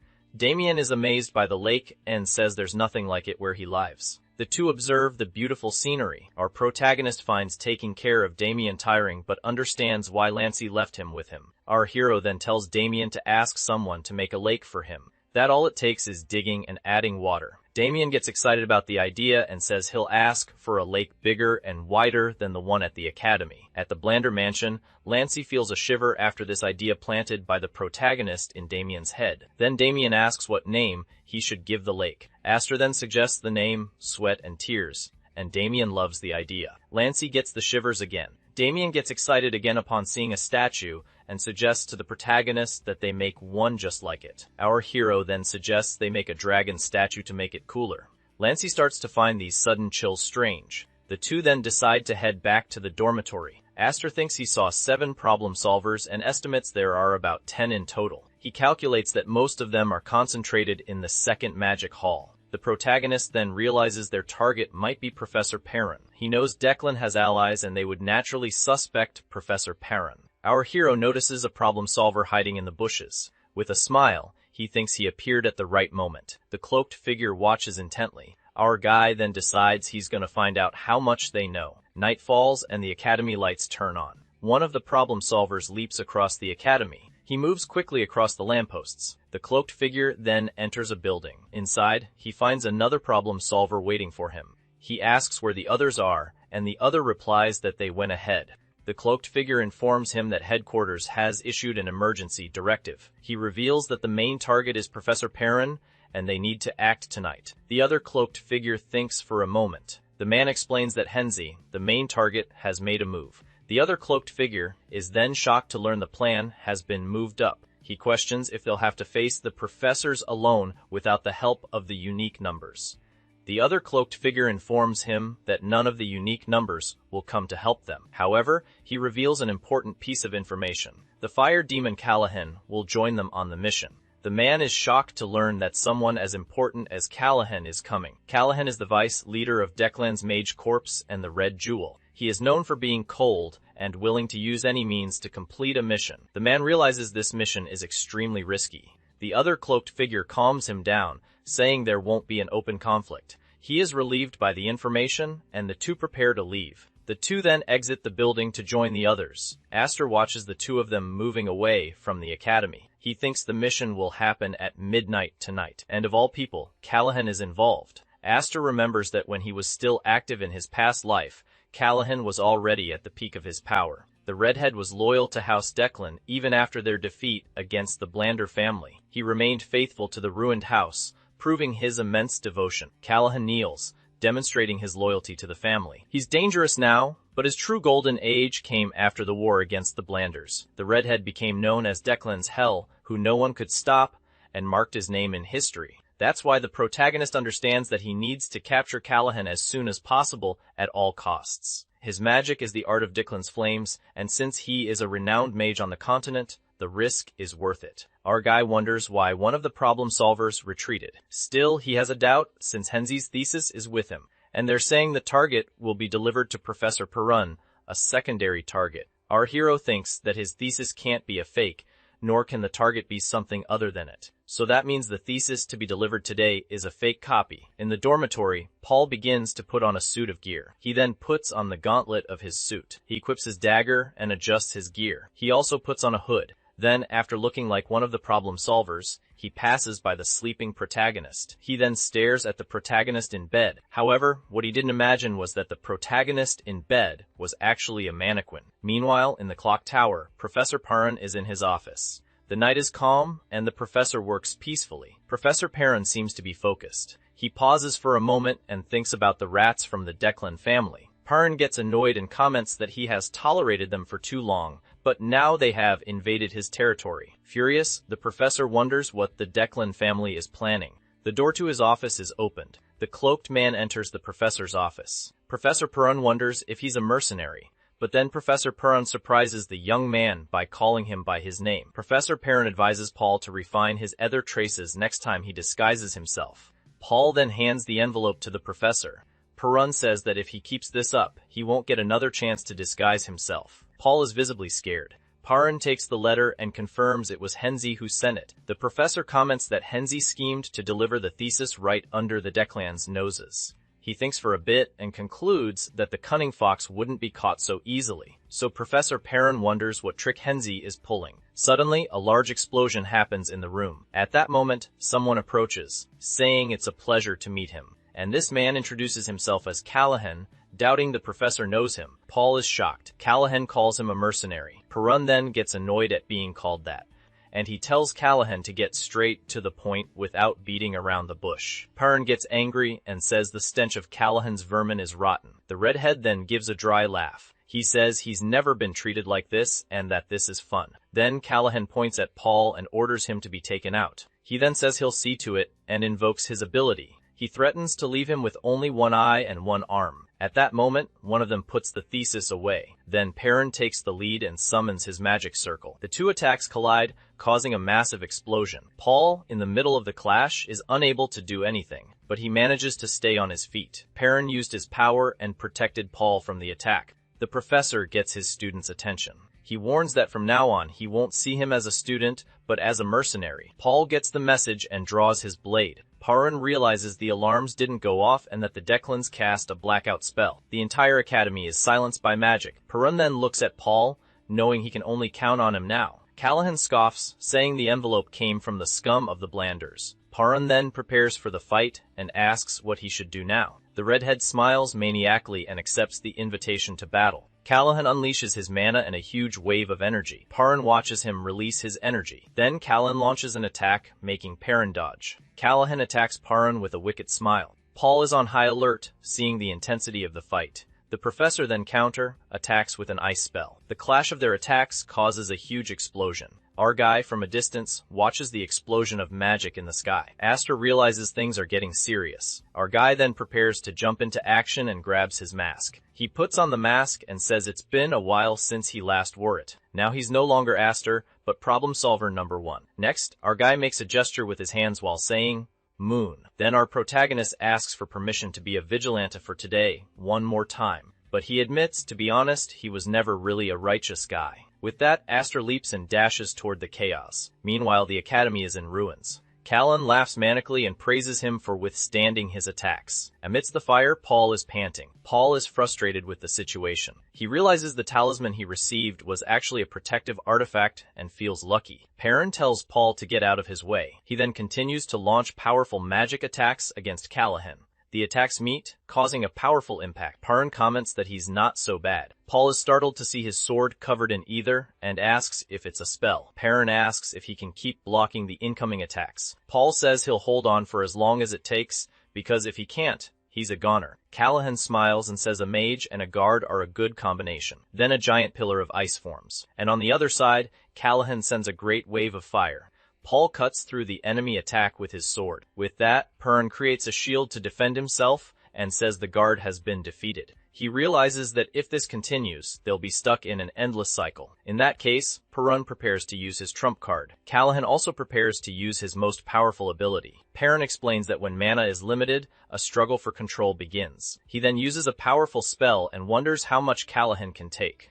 Callahan understands they're going to have a power struggle. With a smile on his face, Callahan accepts the challenge. Then the two unleash all their power against each other. A large sphere of energy forms. The impact of the explosion is powerful. Paul realizes the situation is complicated. He gets frustrated with the situation he's in. He thinks they are both monsters, and there's no opening to attack. Then Paul falls, defeated, and says they should have fought alone from the start. Suddenly, huge tornado forms. One of the mercenaries tells everyone to fall back, as advancing now would be suicide. He then asks how many problem solvers are still standing. At that moment, clouds of smoke appear. One of them gets scared, realizing it's an ambush. While Callahan and Perrin continue to face off, our guy appears on the battlefield. Callahan and Perrin are surprised to see our hero's arrival. With his eyes glowing, our protagonist tells them to watch what's about to happen. Aster is proud of his grand entrance in the middle of the battlefield. They stare at the protagonist. Callahan yells indignantly, asking if they're kidding him. Then our protagonist rushes forward quickly.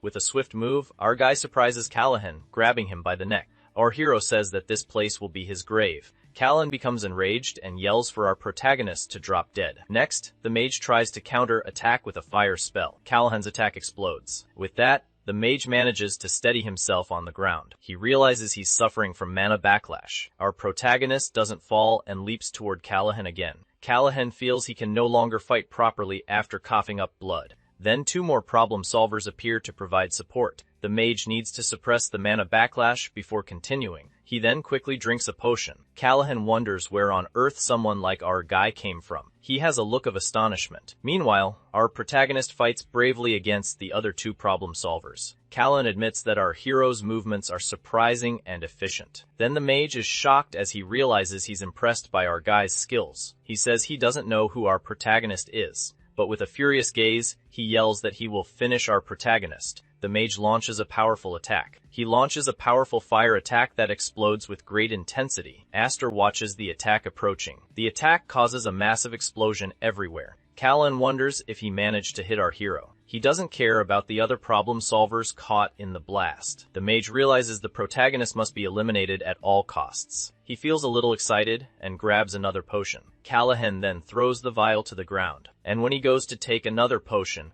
the protagonist appears behind him and asks if that's all he's got. Our hero explains that the mage is cold and calculating on the inside, and with a gesture as if holding a gun, he activates his magic circle and launches a powerful ice spell against Callahan, which comes out as a powerful beam of light. Callahan is paralyzed by the speed of the beam, and in the blink of an eye, the beam pierces through him. With his forehead pierced, Callahan falls. Then our guy walks up to him. He then admits the enemy was strong.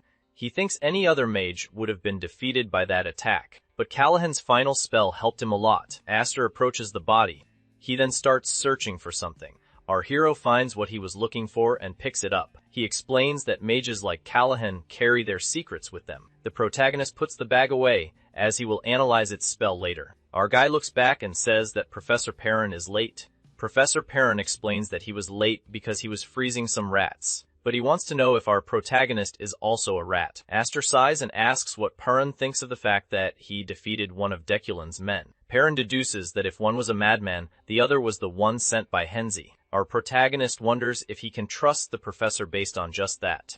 The professor then asks about the mercenary who approached him earlier, and our hero wonders if the thesis was split into two parts. He says the item the mercenary had was a fake and part of Henzi's plan. Henzi wanted to use the fake thesis as bait to lure out all the enemies. Our guy also notices that the Imperial Knights are late, and concludes that the Deculin family must have some influence over them. Aster hands the real document to Professor Perrin. The professor takes the thesis to have a look. He then asks if our guy knows what's written in it. With a smile, our protagonist says he not only knows but also wrote it. Professor Perrin is surprised but understands the situation. Our hero says he doesn't mind fighting but doesn't want to lose a reliable ally. Perrin accepts the thesis for now, as he doesn't want to lose an ally either. Then our protagonist asks if he wants something in return. Perrin explains that Henzi only trusts people whose desires align with his, and that's why he will trust our guy. Our hero thinks for a moment. Then he asks for a book, and the professor is confused by the request. Our guy says he is going to build a great tower. He plans to fill the tower with books so everyone can read. Perrin agrees and thinks that writing a book could be fun. Our hero says goodbye, but Perrin asks how they will keep in touch. Our protagonist replies that he doesn't usually get men's contact info, but from his inventory, he takes out a strange purple necklace. He hands the communication necklace to the professor. The professor takes the object, and Aster warns that if one breaks, the other will break too. Professor Perrin agrees and says he doesn't like men either. He then leaves and feels a bit disgusted for some reason. Shortly after, the Imperial Knights finally arrive. They quickly secure the crime scene and help the injured and arrest those involved. The students are evacuated as a precaution against a second attack. Our hero takes the opportunity to blend in with the students. Suddenly, Damien appears and asks where our protagonist was. He thinks that with the bodies of the mage and the problem solvers, the Deculin family will quiet down for a while. Our guy wonders why his item reacted that way in the last battle. He remembers that when he blocked the flame spell, the energy was repelled. Aster remembers that it's a technique mainly used by elemental mages. He is confused because he can't understand what happened. Our protagonist needs to investigate further to find out the truth. He decides to go to the largest library in the east, Lapider, which is inside the academy. At that moment, someone calls our guy and asks if he is Aster. Then a young man introduces himself as Chenbi and says it's a pleasure to meet him. Chenbi smiles and comments that our hero is a good fighter. Our protagonist wonders if he was seen fighting and if he needs to get rid of him. Chenbi then compliments our hero's fighting, saying he was impressed and asks how he can fight like that. With a sly grin, the MC replies that he's just living up to his name as a troublemaker. His classmate laughs and mentions they don't have enough ether yet, but that will change later, and Aster seems to get it. And so, the three of them continue walking through the academy at night. Then, Chenbi reveals he just wanted some company since he doesn't have any friends yet and feels a bit out of place there. Our hero looks to the side and says he knows exactly what that feeling of not fitting in is like. He reflects that the academy promises equal treatment, but to the students, someone from a poor family will always be an outsider. The guy says it doesn't matter and that he was worried for nothing, while the MC doesn't seem to care much.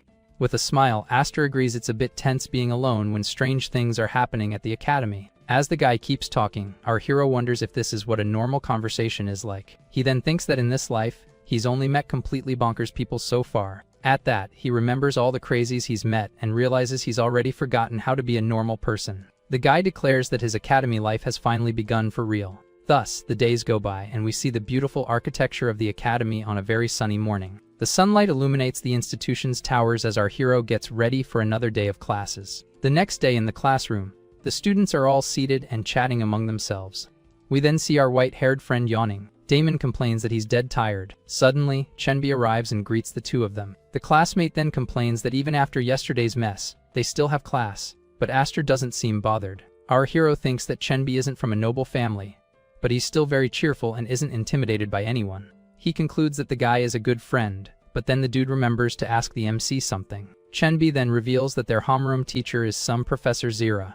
He explains that she's famous for having taken down a whole horde of trolls by herself and points out that she's arrived. Just then, a woman with orange hair enters the room, and our hero finally remembers who she is. He recalls that she was the professor on the podium during the entrance ceremony. The woman introduces herself as Zira, and says that yesterday's commotion was nothing, and that they should focus on their studies. She then announces that before class, they're going to measure everyone's mana and asks what's more important, quantity or quality. Next, the professor calls on a student and asks her to state her name. The girl introduces herself as Arzan, and the professor asks her to answer the question about mana. The girl replies that there's no right answer, but that mana quality is more important if you have a certain amount. She explains that in a fight between mages of the same level, the one with better mana quality has the edge. Aster finds the answer reasonable and thinks that quality affects precision and power, but he notices something. At that moment, Professor Zira clicks her tongue, looking very irritated with the student's answer. With that, poor Arzin gets completely spooked by her teacher's reaction. Zira then asks which house the girl is from, and she replies that she belongs to the Marquis of Pirium. The professor gets a look of disgust on her face. Then, with a scornful look, she says, "Figures." Arzin is terrified and on the verge of tears from the way she was treated. The teacher then dismisses the girl and asks if anyone else wants to answer. Seeing that no one is speaking up, the woman gets even more impatient. She points to another student who jumps, and she pokes fun at him, asking if his name is Wes. But he says his name is Apel. Apel then says that the quantity of mana is more important because, in large-scale battles, it would have a greater impact. Our hero agrees with Apel and summarizes that depending on the situation, both quality and quantity are important. Professor Zira gets even more ticked off. Zira then asks which house the guy belongs to, and he says he doesn't have one, looking a bit confused. But the woman ignores him and calls on the next person, who thinks it's casting speed, and she asks about his family. Then the professor asks one more, who answers that it's desperation, and she again wants to know which house he's from. She keeps asking "and you?" to several students, terrifying all of them, and Aster wonders what her deal is. After a while, the teacher turns around and says she has heard all the answers. She reveals that they were all close, but there was no correct answer, and Arzin feels relieved by this. The woman then tells them to think carefully about the kind of answers they gave. Zira questions whether they spoke their minds or just tried to please her with what she wanted to hear. She explains that a mage must never lose their essence or be swayed by the opinions of others. With a serious look, the professor asks how they feel about that.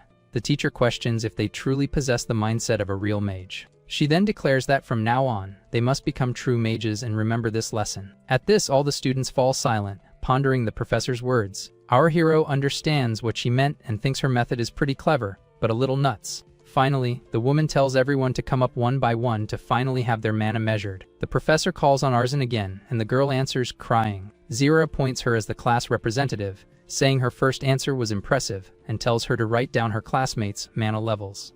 The girl thanks her and rushes to the front of the class.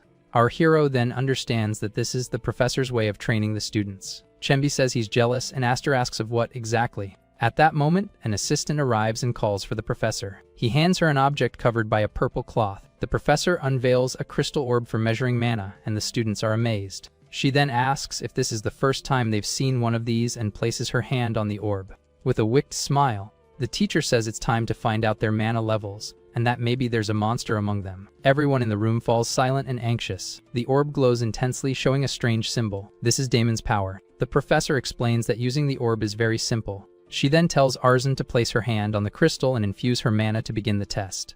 Arzin obeys and places her hand on the crystal orb. The girl is shocked to see the orb glow. The crystal begins to change color and shape. A strong blue light emanates from the orb, leaving the girl impressed by its intensity. The professor explains that the central indicator shows mana quality on a scale of 1 to 10. Zira reveals that Arzin's mana quality is level 4, which is excellent for a freshman. The girl is super happy with the result and says thank you. Next, the professor asks her to measure her mana capacity, and the girl obeys. The orb shows level 17, and the professor explains that capacity is divided into 100 levels. The teacher praises the student, saying she can see how much she worked on her mana's quality and quantity. Arzin gets very emotional at the compliment, and the professor says she's proud of her. One of the students gets jealous and hopes to get a high score too, while our hero already predicts his future. Professor Zira then says goodbye and tells them to continue the measurements with the assistant.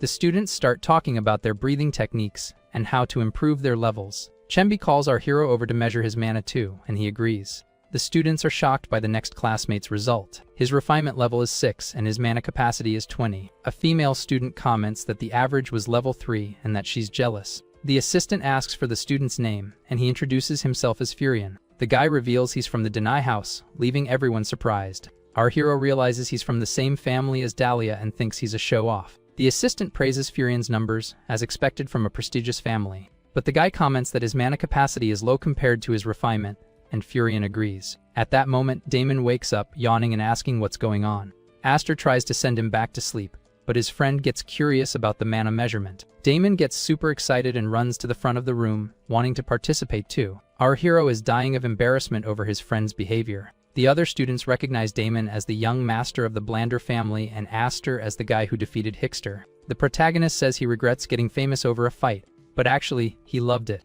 The assistant then addresses Damon and asks if he'd like to have his mana measured too. Damon asks if he just needs to channel his mana, and the assistant confirms. He then places his hand on the orb, and a powerful energy emanates from it. Everyone in the room is shocked by what they see, wondering if it's even possible. Even Furion is terrified and calls Damon a monster. The orb shows a refinement level of 9 and a mana capacity of 67, and the assistant wonders if it's a mistake. Our hero observes everyone's reaction and thinks that this is how normal people react to a genius. He reflects that Damon is a tall, shining wall that no one can reach. Aster knew his friend was a genius but didn't expect him to be this much of one, while Damon asks if his level is high. He then remembers Damon's past as the monster of the Blander family, and understands that he was born different. Our hero thinks that if Damon had put in the effort in his past life, the world would be different, and decides to do things right this time.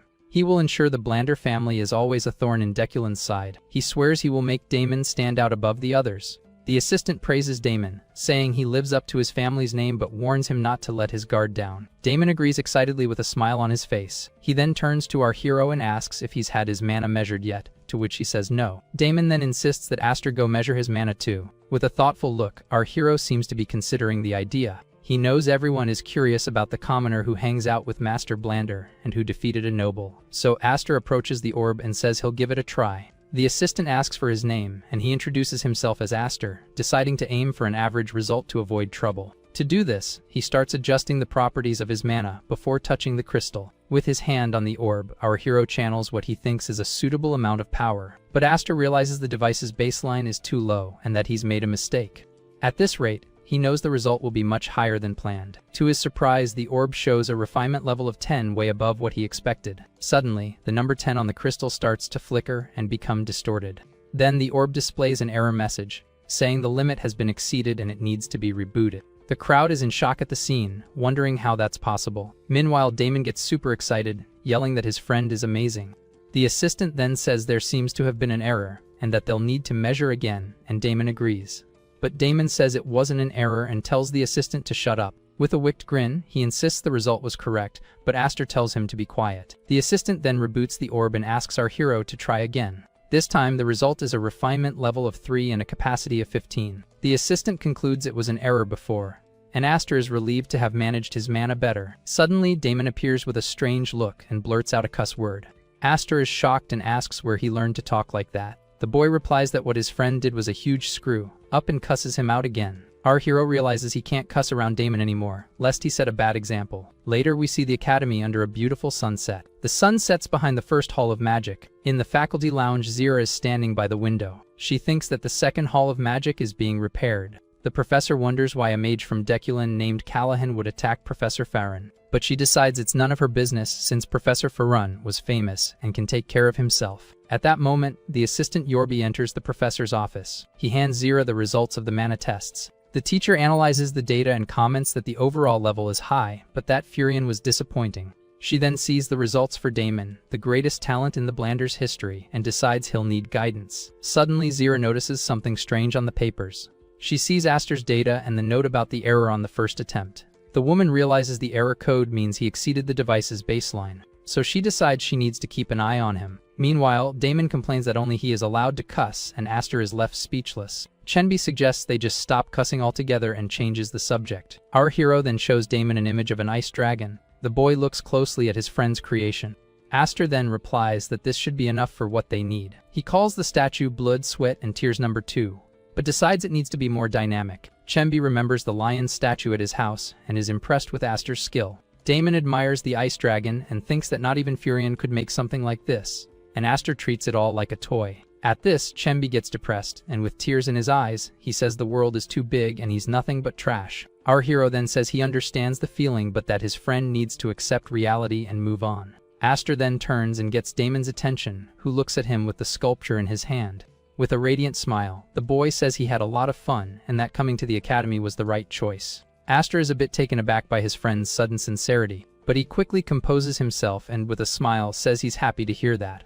After some time, we see the academy shining under the morning sun. Already in his personal training room, our hero seems to be focused on something important. He's holding Callahan's bag and thinks that the magic lock is easy to break if you understand security. The protagonist complains that it took him a month to open it in secret, when he could have done it in a week with the right equipment. He also remembers that he's been busy dissolving the Blander family's elixir with his mana. On top of that, he used the time to acquire a lot of useful knowledge at the academy. Aster then says he can finally open the bag and uses his magic to break the seal. The bag opens and he prepares to see what's inside. Inside the bag he finds a potion and several other items. He picks up a cloak but decides he can't use it. Next, Aster finds a protective artifact in the form of a bracelet. Our hero tests the artifact's defensive power and thinks it's not bad at all.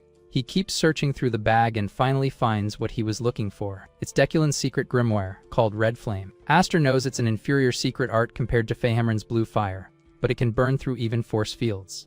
He understands that he'll need time to master the technique and begins to practice. Suddenly, he remembers that today is the day of the semester performance evaluation. Outside the academy, a crowd of students is gathered. Damon is super excited for the evaluation, and Chenbi explains that everyone is there for the event. The classmate then asks if our hero has heard a certain rumor, and he gets curious. Chenbi reveals that the evaluation will be a canyon crossing, and that he heard the staff talking about it.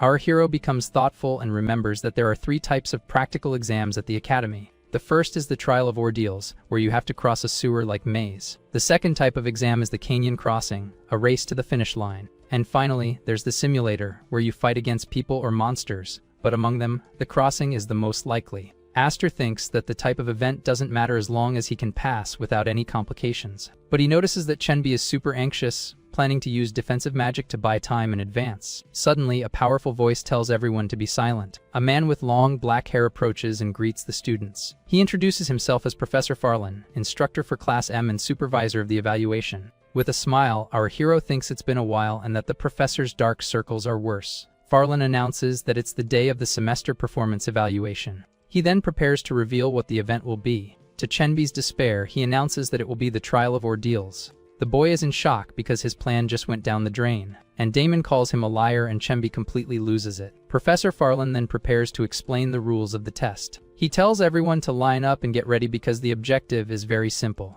Farlan explains that they will have to navigate a maze to the final gate and that all paths lead to the destination. Chenbi is relieved and says it sounds easy, but Aster knows it won't be that simple. The professor then says it would just be a boring race if there wasn't a challenge. Just then, a huge crystal golem appears behind him. The students are terrified by the presence of the monster in the evaluation. Damon then tells Chenbi to watch his filthy mouth. Farlan explains that although they look strong, the golems are slow machines with reduced durability. The students comment that it will still be hard to defeat them in such a tight space. The professor observes the students' reactions and thinks they don't seem very composed for mages. He remembers Pola, who despite being determined, had the environment as her weak point. But Farlan also notices some students who seem more capable, from those who were nervous but determined, and others whose eyes have not yet lost their fire, and Damon, whom he describes as someone without a care in the world.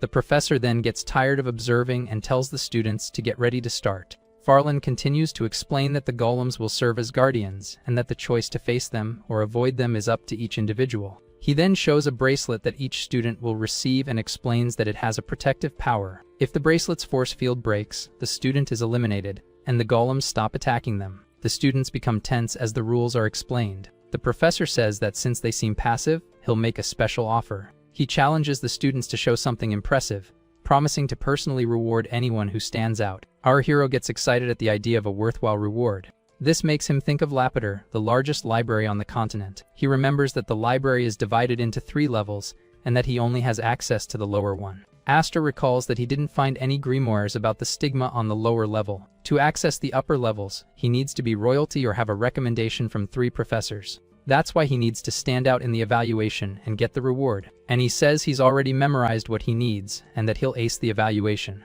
Professor Farlan concludes the explanations and gives the students time to prepare. The students then rush to the assistant, asking for bomb flowers and ignition stones, but their request is denied. Another student tries to ask for a golem controller, but his request is also denied. Aster observes the chaos and thinks it's hard to tell the mages from delinquents. Meanwhile, Damon approaches the assistant, calling him professor, and asks for 20 vine seeds, and the guy corrects him, saying he's not a professor. The boy explains that he doesn't have an attribute but can use plant magic, and makes a sprout grow from the ground. Damon takes the seeds and thanks the assistant, who is shocked by the scene. The protagonist's friend watches the whole scene. Our hero looks at the guy, and then thinks that even Damon is preparing and wonders if Chenbi will manage to overcome his limits. Farlan announces that the starting points will be assigned and tells everyone to check their names. Our hero, Chenbi, and Damon look at the board. It shows a map of the maze, and Aster's starting point is number 3. Damon cheerfully says goodbye to his friend and runs to his starting point. Chenbi wishes them both good luck and they part ways. Our hero finds himself at his starting point with 5 other students he doesn't know, which makes him uncomfortable. Suddenly, one of the unknown students approaches and asks if he's Aster. The student thinks that our hero has an arrogant, punchable face. He introduces himself as Devay and says he's heard Aster is skilled and makes him a proposal. Devay offers to buy the bracelets of anyone who fails the test. The offer is for 30 gold coins apiece, which would be 90 gold coins for the other 3 students. Our hero thinks that's equivalent to a common family's monthly salary for a single bracelet. The guy says it's a good deal for someone like Aster, and that he should learn to fend for himself. Our hero agrees that the guy's logic isn't wrong. He understands that they're just using their resources and that for the rich, this is no big deal. But Aster questions the price and offers 35 per bracelet, totaling 105 coins. Devay says the young masters need to redo their math because there are 3 other students. Our hero points out that counting him and Devay, there are 6 people in total. He then asks why they didn't put a price on their own heads and raises the offer to 35 per person. The students are completely confused by our hero's math. They call him a peasant and wonder where he gets so much confidence. Aster then raises the offer to 40 gold coins per person, totaling 240, and the guys think he's lost his mind. Devay realizes that our hero is trying to take advantage of the situation. He thinks Aster's greed will be his downfall and that he's wasted his time on a savage. The guy laments that there's no more suitable hunting dog than Aster, but since he's a mad dog, he'll have to find another way. The guy then ends the negotiation and turns to leave, but our hero stops him. Devay is furious as Aster complains about the guy's logic for paying for the bracelets. Our hero then demands payment of 120 gold coins, 40 per head. The tension between the two becomes thick. One of Devay's friends gets angry and calls our hero a market thug. He defends his friend, saying his ancestor was a baron. Devay tells his friend named Faken to calm down. The guy is shocked by his friend's order. With a furious look, Devay tells him not to put him in a position where he loses more than he already has. He then agrees to pay the 120 coins, but thinks he has to endure it because the young lady's orders are more important. The guy pays our hero, who is surprised by his identity. Aster then doubles the price to 160 gold coins since he's so noble. Though annoyed, Devay pays the 160 gold coins. He then threatens our hero, saying he'll show him just how miserable his life can be for 160 coins. Just then, the sky clears and a sunny day begins. Farlan repeats the rules, and a magic circle forms on the ground. The protective bracelet is activated by direct attacks to the body, or by mana-infused attacks like Chenbi's. When the force field is destroyed, the bracelet remains, and the user is teleported out of the test site. Arzin and the other students look apprehensive. Our hero watches everything with an air of boredom. Devay and his friend Faken glare at him angrily. The professors watch the students from a control room.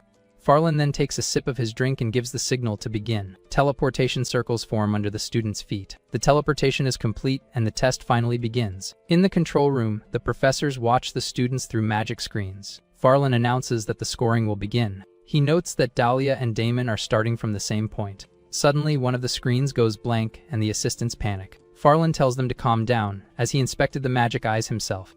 The professor asks which starting point is having trouble, and the assistant points to number 3. Meanwhile, in the maze, the students from point 3 are already in their positions. Our hero turns to the other students and calls them valued customers. He knows their gazes are fixed on his back. Without wasting time, the 5 students launch their spells at Aster. Devay calls him arrogant and says he'll see how long his confidence lasts. A huge fire explosion engulfs our hero. He thinks that being hit by magic means elimination and forced teleportation. Our hero activates his own magic and charges through the flames. He dodges all the attacks and counterattacks, knocking down all 5 opponents at once. Aster thinks that if he withdraws his mana right before the hit, the attack won't trigger the bracelet, and with that, he lands a solid punch on one of the students, who isn't eliminated. Our hero finds this new way of hitting them quite satisfying, and he continues the beatdown, taking advantage of the fact that the blows don't eliminate his opponents. The exchange of blows and magic continues intensely in the middle of the maze. Our hero is having fun with the situation and uses it to test his skills.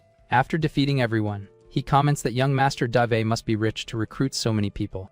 Aster then approaches one of the fallen students and demands a fine for their arrogance. The boy trembles in fear as our hero threatens him. Devay gets up, all beaten up, and tries to confront him, but Aster couldn't care less. He tells him to shut up and attacks him again. Our hero calculates it was 100 hits, so that's a 10 gold coin deduction, and wonders if it was hard to control his strength. He takes the bracelets from the defeated students and declares himself the victim of the situation. With the 6 bracelets in hand, he wonders what to do now. He knows he needs 2 more recommendations to get Farlan's reward, which means impressing another professor. Aster wonders what kind of impressive show he should put on. He considers destroying the test hall by breaking the 4 support pillars, but he quickly dismisses the idea, as it would make him an enemy of the entire continent. He decides the best thing to do is just run and get out of there as fast as possible. As he walks through the maze, he wonders how the other students are doing. Suddenly, he hears voices complaining about cheating.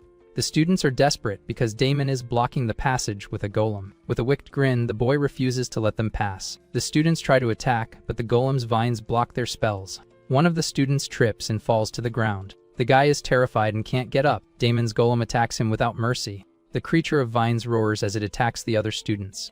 Chembi then appears and asks everyone to stop attacking because he just wants to pass the test. But the students ignore him and tell him to shut up and hand over his bracelet.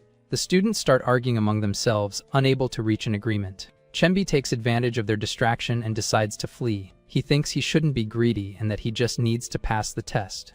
As he runs, he hears the other students arguing in the background. The boy speeds up, thinking his only goal is to pass the test. Suddenly, he feels something strange and stops running. His bracelet starts to glow red, and he wonders what's happening. He questions if he was hit by magic without realizing it and despairs upon realizing he's been eliminated. Chenbi sits on the ground, expecting to be teleported at any moment. But nothing happens and he's confused. He wonders why he's not being teleported and hears a strange voice. The sinister voice greets the students, and Chenbi realizes it's not from the academy. The voice says they know why they are there and who they are. It continues, saying it has a message for someone. The voice says it has no demands, only a price to be paid for displeasing the Great One. The sinister voice continues, saying that today, in this place, all the students will fall as the Academy's control system fails. The magic eyes also go offline, and the voice tells everyone to despair. In the control room, one of the assistants gets angry, and Professor Farland tells him to calm down. He orders the young man to go get the other professors, especially Professor Felina. The assistants run desperately to call for help and contact the dean. Farland slams his fist on the table in anger. He's furious with the insects who dared to invade his academy. Meanwhile, in the maze, the golems begin to move. The stone creatures are now activated and ready to attack. Our hero realizes the gravity of the situation. The golems now have red eyes and look much more menacing. He finds himself surrounded by an army of golems and wonders what the heck is going on.